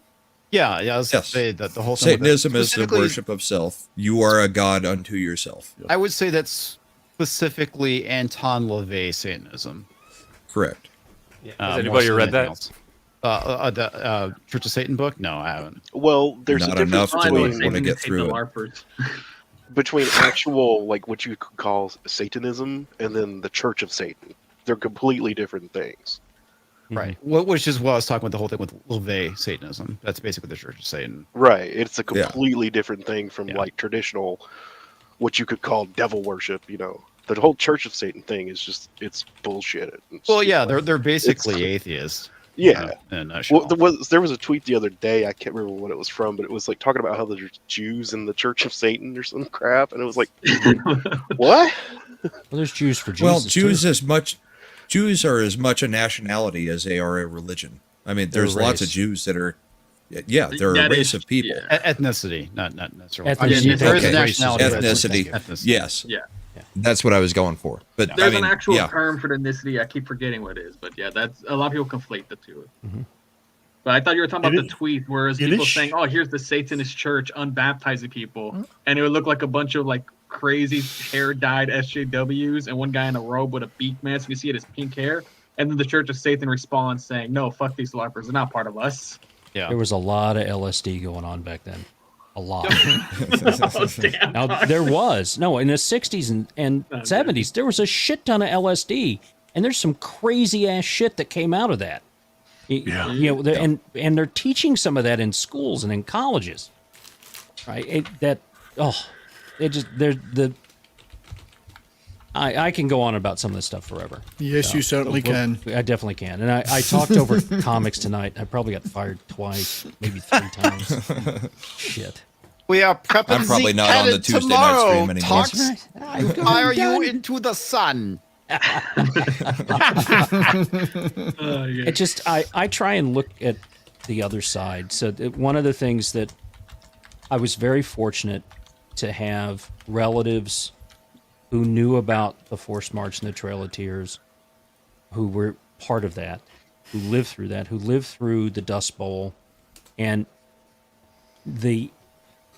there was no help that came from the federal government like that they gave at all the voting blocks in the East Coast and the West Coast during the Dust Bowl and the Great Depression, and lived through all that stuff.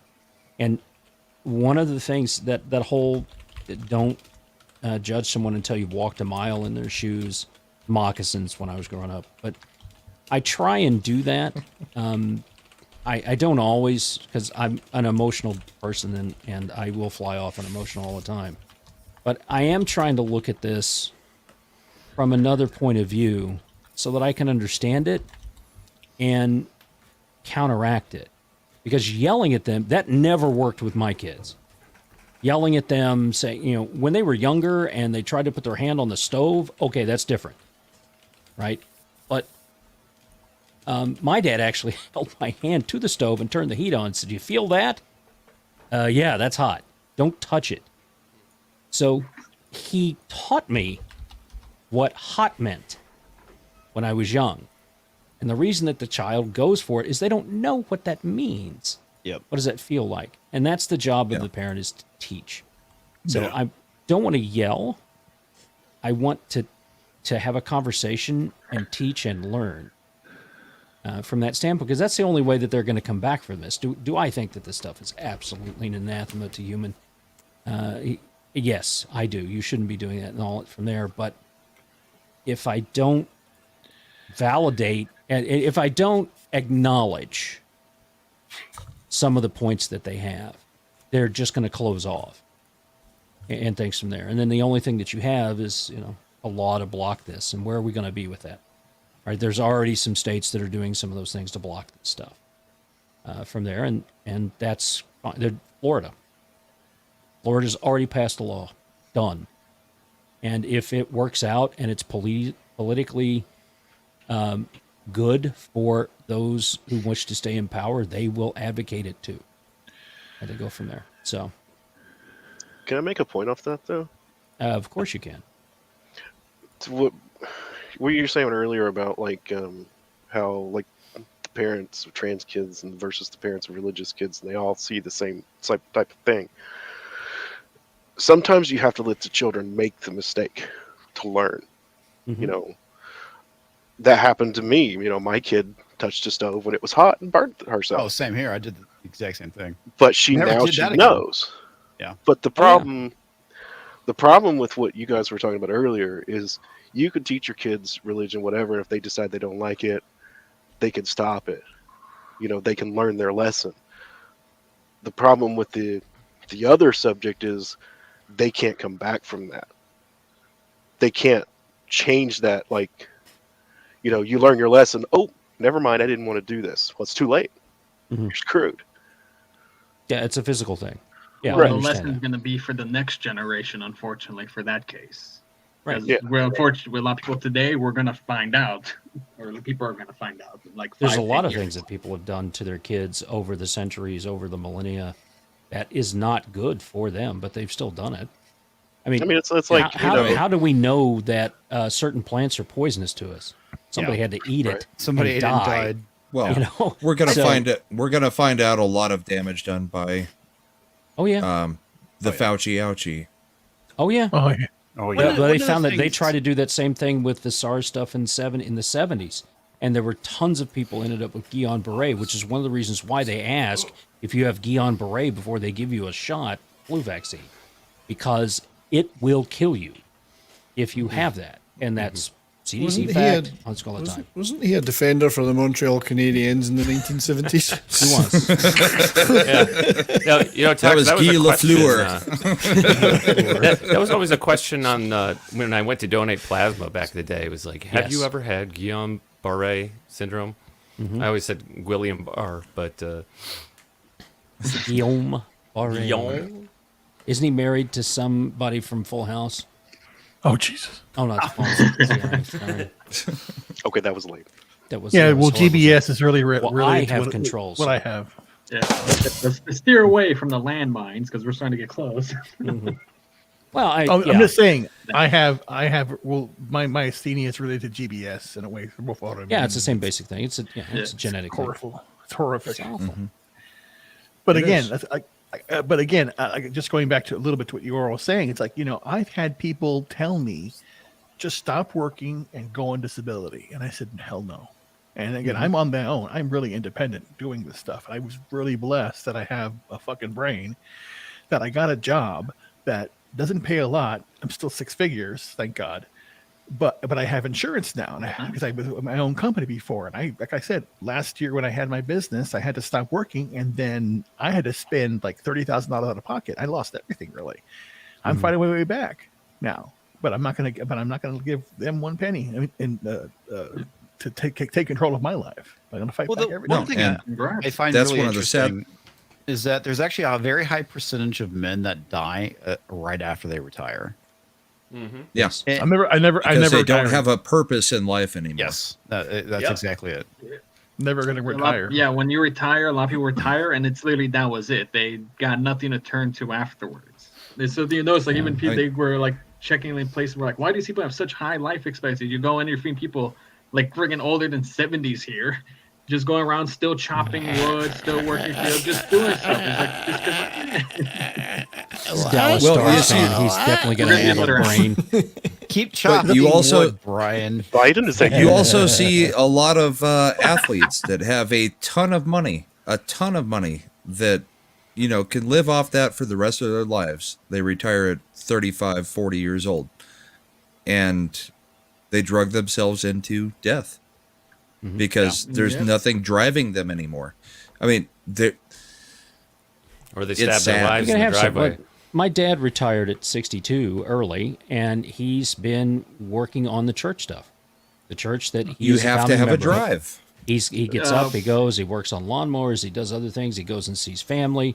He drives down and watches high school football that he used to do as part of his job. He does all this stuff.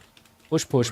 He's always outside. You have to find something to occupy you. I mean, if your job is not there, you have to have something else. You must. Yeah, I was on my coworker because he's Norwegian, and he was like, "What if they gave universal income your career entire? Would you stop working?" He was like, well, I would stop working, but I would still be coding because he codes our website. And he's like, I love making programs. I have my own programs I build on the side. If I retired, I'm still programming. I'm just programming what I want to program, building my things because of myself. And I remember because I told him, I said, we were having an argument what if most people retired today? I said, that would be a bad thing. I said, I don't believe most people today have that level of drive where if they could retire today and just do something for themselves, they have that sort of thing to push that they want to pursue that's going to just occupy the rest of their life, that little passion project. But as we said earlier, most people like to be told what to do. They like to they feel comfort in having that kind of plan. Yeah.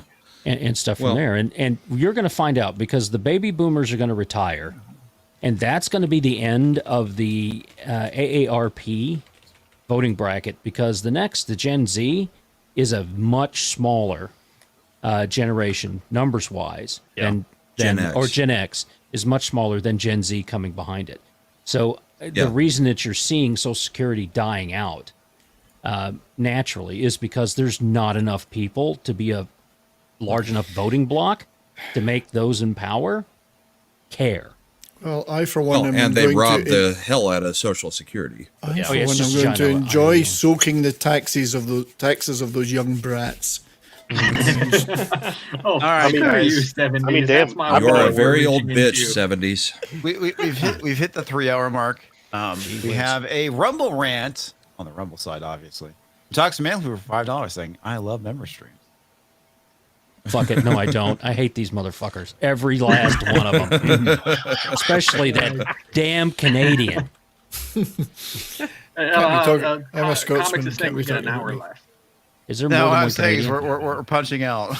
Yeah, we're done. No, time changed last night. That doesn't. Because this old fart below me reaching into my wallet for his AARP.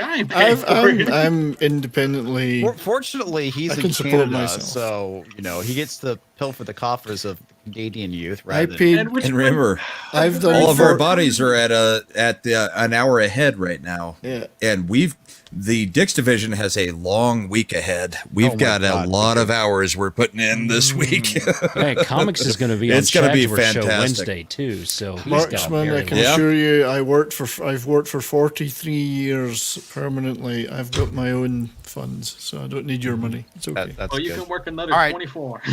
Talks, pull up the memes. Let's see what we got. 70's been sucking a lot of dong for $5 a pop. That's right. all I'm saying. My jaw hurts. Oh no! And he's a millionaire. This is great.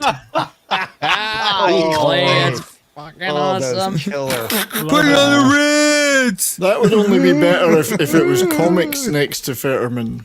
Oh yeah, it would that should have been Comix. Yeah, it would have been Comix. It would have been. Or me with a freaking 5-pound ball on my neck. On your head. Uh-oh. Oh, yep. Oh, God. Don't scroll down. Oh, God. Oh, this is great. Look at that. I have no idea who that person is I'm on, so. But Coulter's funny. I don't know, Adam. His wrestler name could be the Yeti. The Yeti. Culture's never had this much little hair. Yeah, that's not Sasquatch man, take me by the hand. There's a give me the meat, give me to me raw. Thanks for releasing Kirk. This I thought was pretty good. Core member yet again. Happy holidays, morons. I might have to steal that for our Christmas special. I like that one. That's just great. Okay, God, I'm gonna die. And then Benjamin Flensborg asked Brahma if this pack of cigarettes is big enough for him. Nope. I go through a bigger pack than that on every stream. God. Oh, look I plan on being dead in the next 10 years. We all know it. That's a child-sized pack, isn't it, Brahma? Yeah. 100. That's not a carton. That's for children. I like the cornrows that you got there going on Comix. That's pretty good. I don't get it. I'm old. Who is this? Is this Jake Paul? I couldn't even tell you. Is that Jake Paul? Okay. I don't think so. Is it? Yeah, look. Or is that true? I have no idea. It probably is. I don't think Jake Paul has any of that stuff. I'm not going to show this. That was fucking hilarious. This is great. I'm going to bring that up. That's the Drew. That's the Drew right It's there. great in a small picture. Yep. And then there's There's a comics in a schmelting accent. Gold Division. And I'm just going to show this because I think God. this is This is it. Hello, good night, goodbye, flags.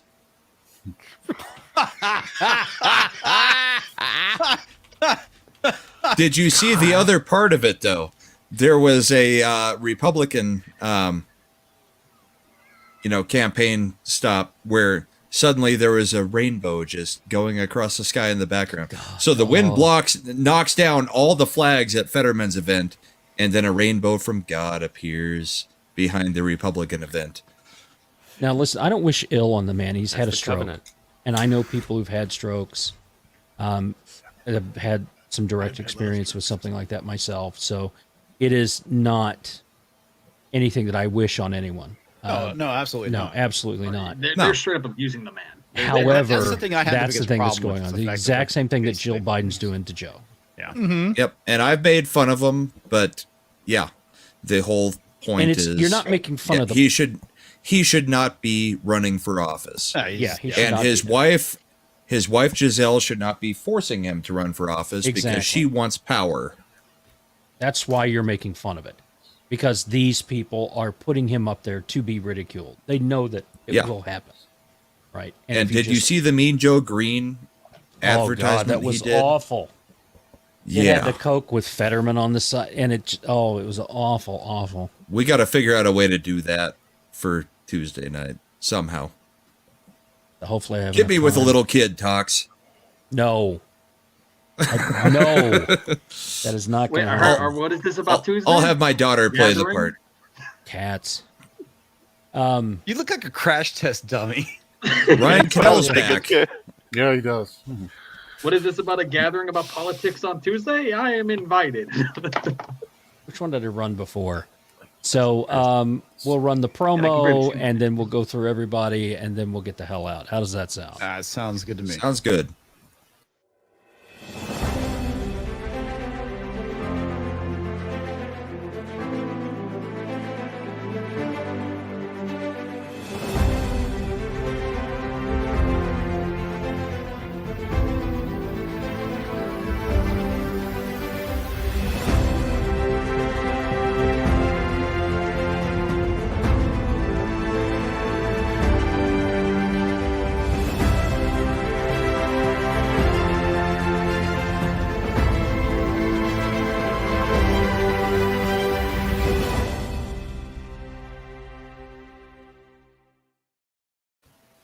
The thing I think is really funny with promo 4 is that you have Dixie Normus.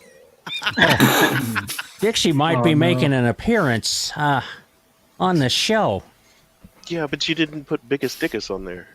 No, because Biggest Dickus is an asshole. Ironic. All right. Dixie is a comics pet eggplant. So there you go. I love that. WG coming in big at the end. I know. Jesus Christ. Whoa, WG. $50. Hi, guys. Here's a few bucks to help you keep the lights on. Well, thank you, sir.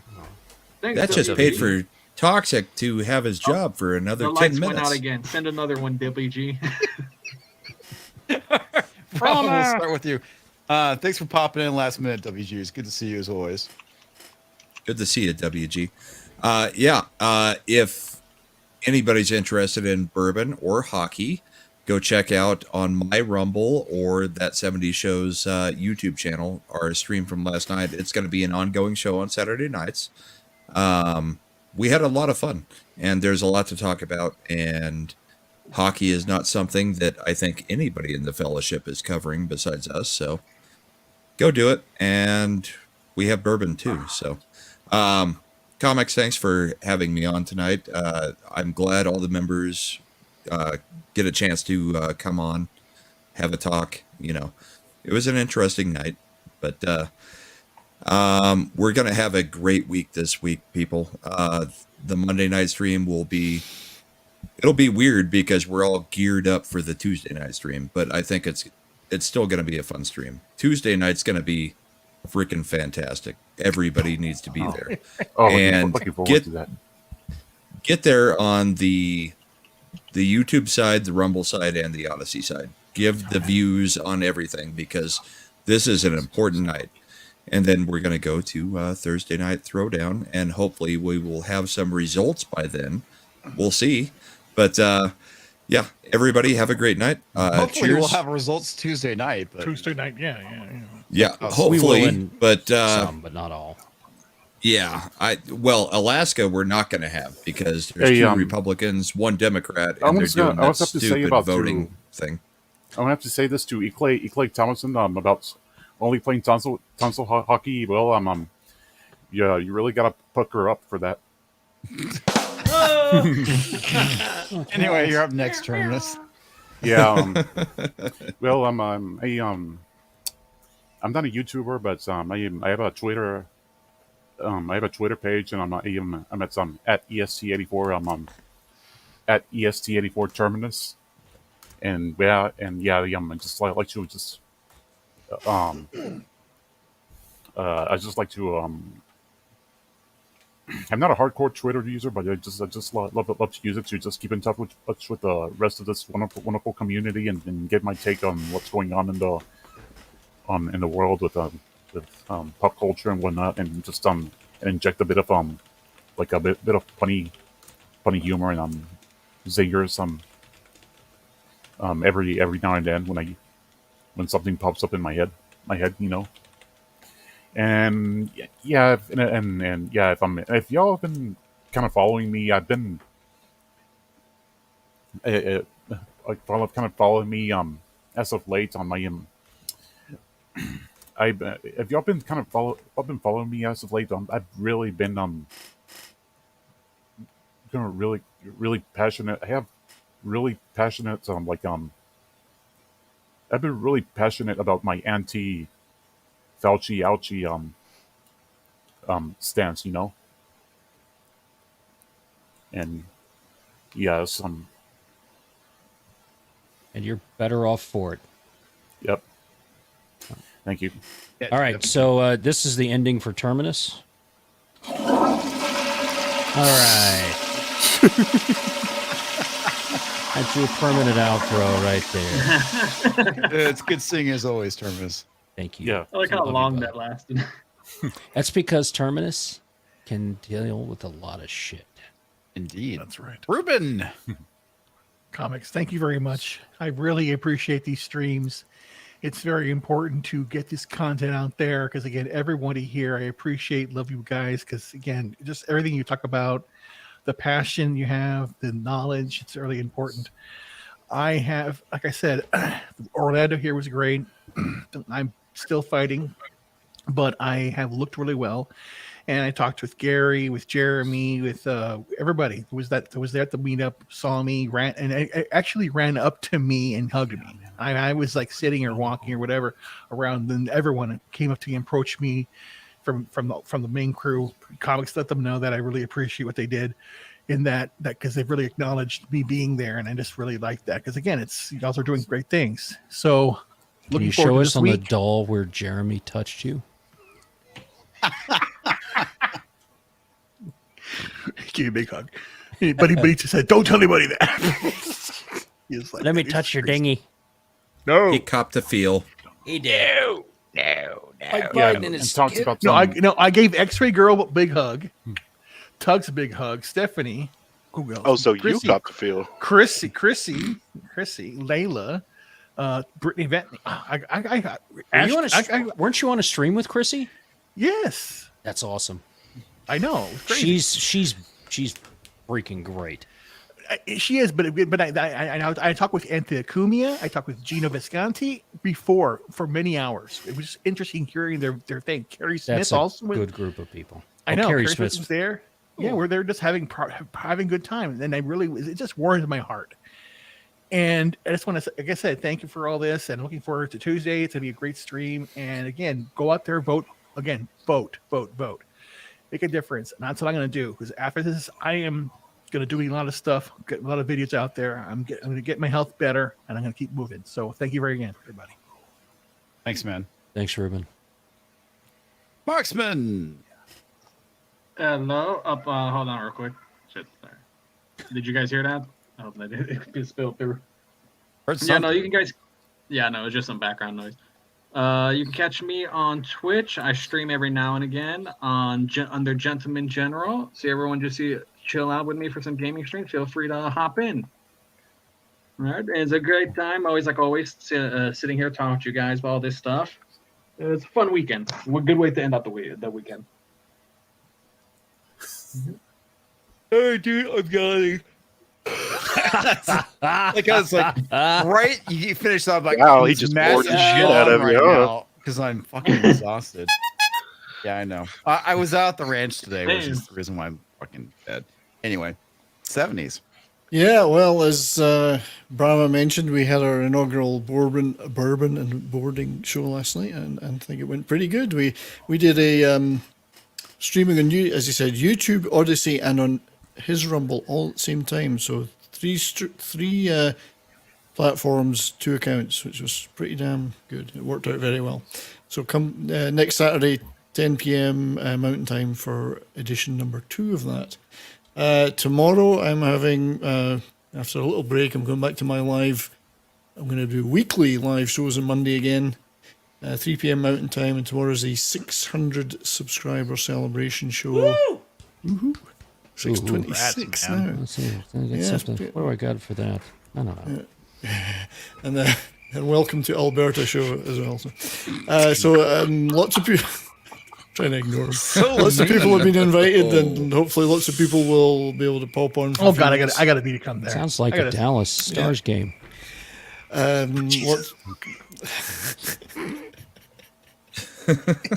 600 subs is what Toxic eats for lunch every day. So amen to that. Yeah.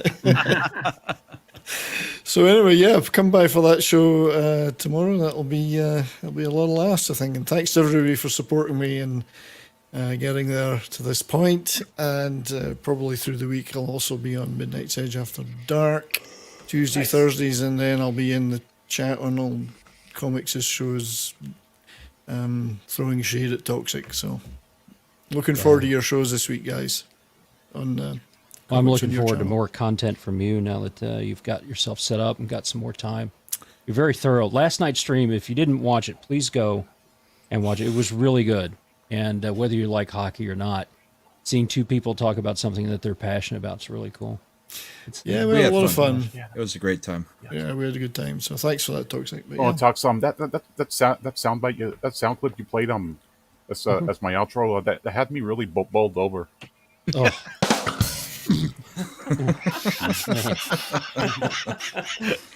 Oh my god.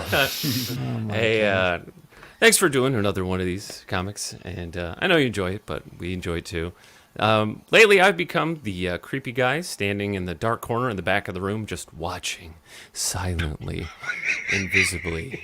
But I got some things to finish up by the end of the year. But I'm psyching myself up to reintegrate, and I haven't retired. I'm just on sabbatical.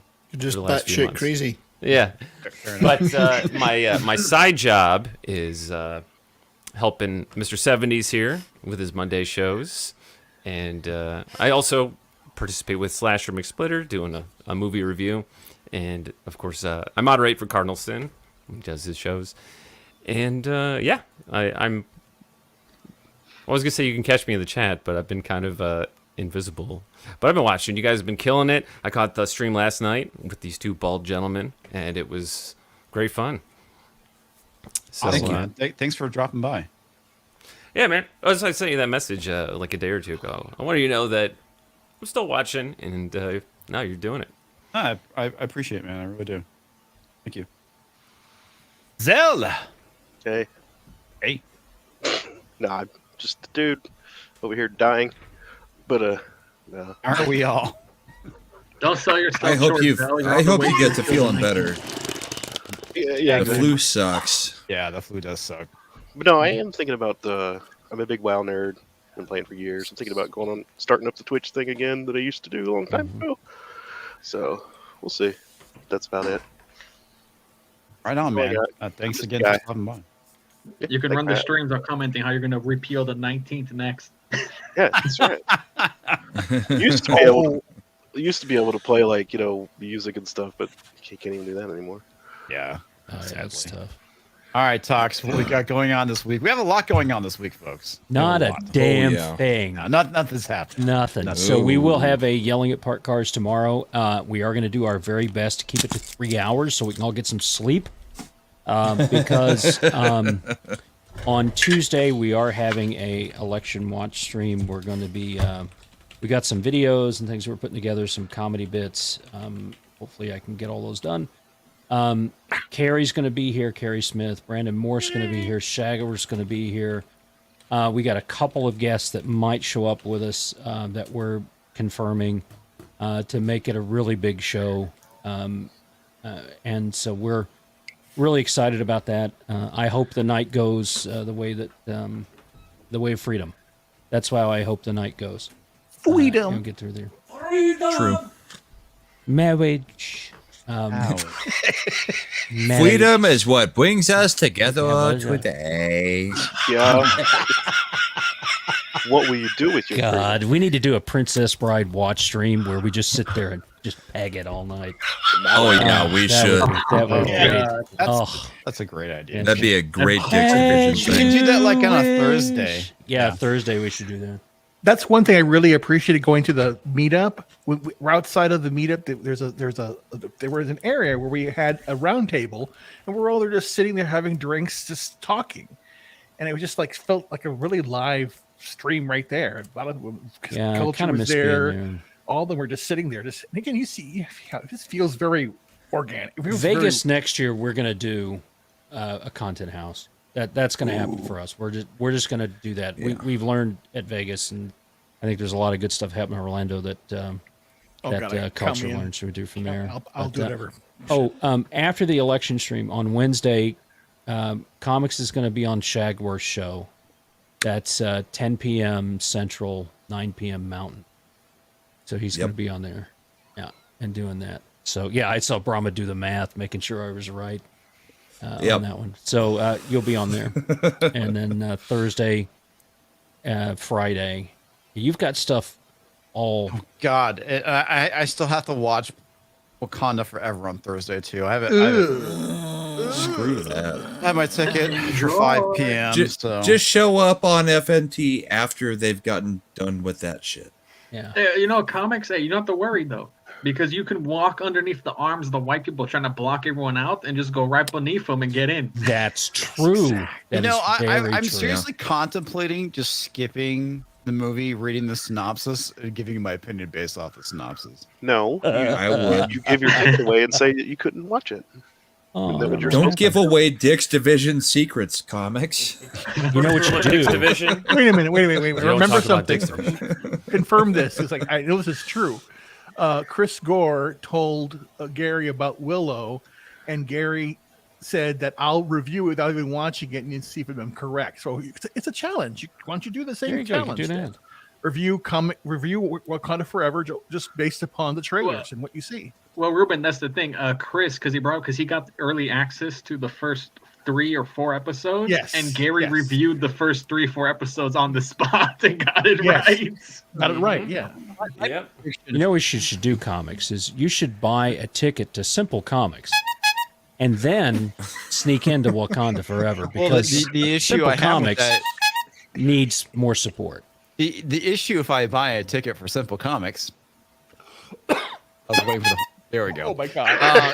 Is that the theaters have been packed where I've been checking, and so like I was checking what the theater I typically go to.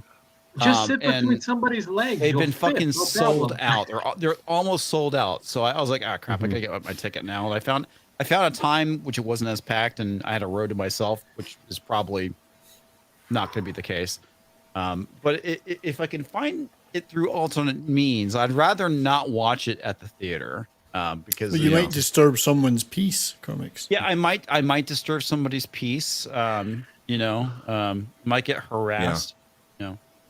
So well, toxic. I don't want to get caught jacking off to Lapido Luongo. I do have you've probably seen it on Twitter, but I do have the Chinese poster for Wakanda Forever. Oh no! Yeah, I saw that. Yeah, that was pretty good. Brandon Morris. Please, God. What are all the is everybody like are all the like black and minorities, are they all shrunken down on it or something? Yeah, the Chinese No, it's posters white like 2 people. inches No, wide. I'm sharing it right now. If somebody Oh, wants I'll to show you. hit that button. Oh, you. I do Brandon know, Morris Yeah. made a This great is one. this is the poster in China. Yeah. That's the China That's just poster. great. Yeah, it's called Baizwo. And you know what? I don't know if that's true or not, but they're complaining. There are people in the Twitter complaining about this poster, saying, "Why is there a poster of a white guy in a movie about black people?" Not Two true. wongs don't make a white. Yeah. Oh man. That was a one hung low hanging fruit joke. Oh God! Stop it! Yeah, that's classic. Stop it! Stop it! That Stop joke it! is retired. Game over. But that's a funny. The official. Well, that's Chinese 3 poster. hours and 30 minutes, guys. Let's go back to talking we're about out. religion. All right, yeah. Hey, everybody. Hey, It we're was done. great seeing you. Thank you so much for everyone who stopped by for the member stream. Special thanks to my Subscribe Stars supporters. You guys are fucking amazing. This week is going to be crazy. I'll probably be dead by the end of it. Everyone who went and decided to either drop a tip or a super chat or a Rumble rant, thank you very much. You guys help keep the lights on. Duly appreciate it. Thank you so much. And we'll see you tomorrow, which begins this crazy week of stream after stream after stream. It's So going to be great, though. it's going to be great. Yeah. Buy a ticket to Simple Comics. Oh, God, don't do that. What? Where's the... Which one you want to do? Well, the regular one, because we're not transitioning over to Odyssey, so... We're not Holy transitioning. effing what? credits. Oh, Roll the all right. effing credits. Roll. Talking. Thanks for watching. Make sure to like, share, and comment, and subscribe if you're new to the channel. A huge thanks to all the Subscribe Star supporters. Without you, Comix Division would probably be hoeing on a corner somewhere. Dark Brahmadeus, Elagabalus, Reuben Christopher Haynes, and Toxic Man Flu. Well, hello there, big spender. iMav, HMStix, and Roger the Shrubber. I'm a sucker with a lot of dough. 5 picoseconds, Crazy Catguy, J.A.F.O, and Zelashi. Take my money, damn it. AJ Speaks, Billy Go Boom, Brahmabull, Chris from the 80s, Commander Ed STRAKER of Shadow, DariusM, Dethangels Shadow, Dexidoodle, Digital Remnant, E. Clay, gentlemanmad, J.A.F.O, JoesAtmosfere, Just Another Redshirt, Katina Martin, LDH27513, LDBlues, Mech AG94, MrTickleTrunk, nogreenrocks, Pete Bickford, Pope Metallicus I, That 70s Rock Fan, Terminus S, TZ Burton, user number 710C9719, user number 1021029A, and user number C32A7350. I'll buy that for $1. Captain Fandom Nerd, Colin Douglas, Jenna Lynn, Magitech Mags, Stand 4, and user C2B7C4F4. Thank you all for watching. You are amazing. Follow Terminus S. I'll take the penis mightier for $500, Trebek. Also, Tell thanks me. to the Legion of Memers. You guys were fucking amazing, and thanks to the mods who kicked the trash out. So, good night. Will it really We mighty march on mighty Kosovo my next penis? Wednesday. Oh, Albania will have its due. That is the Good night, folks. Good night.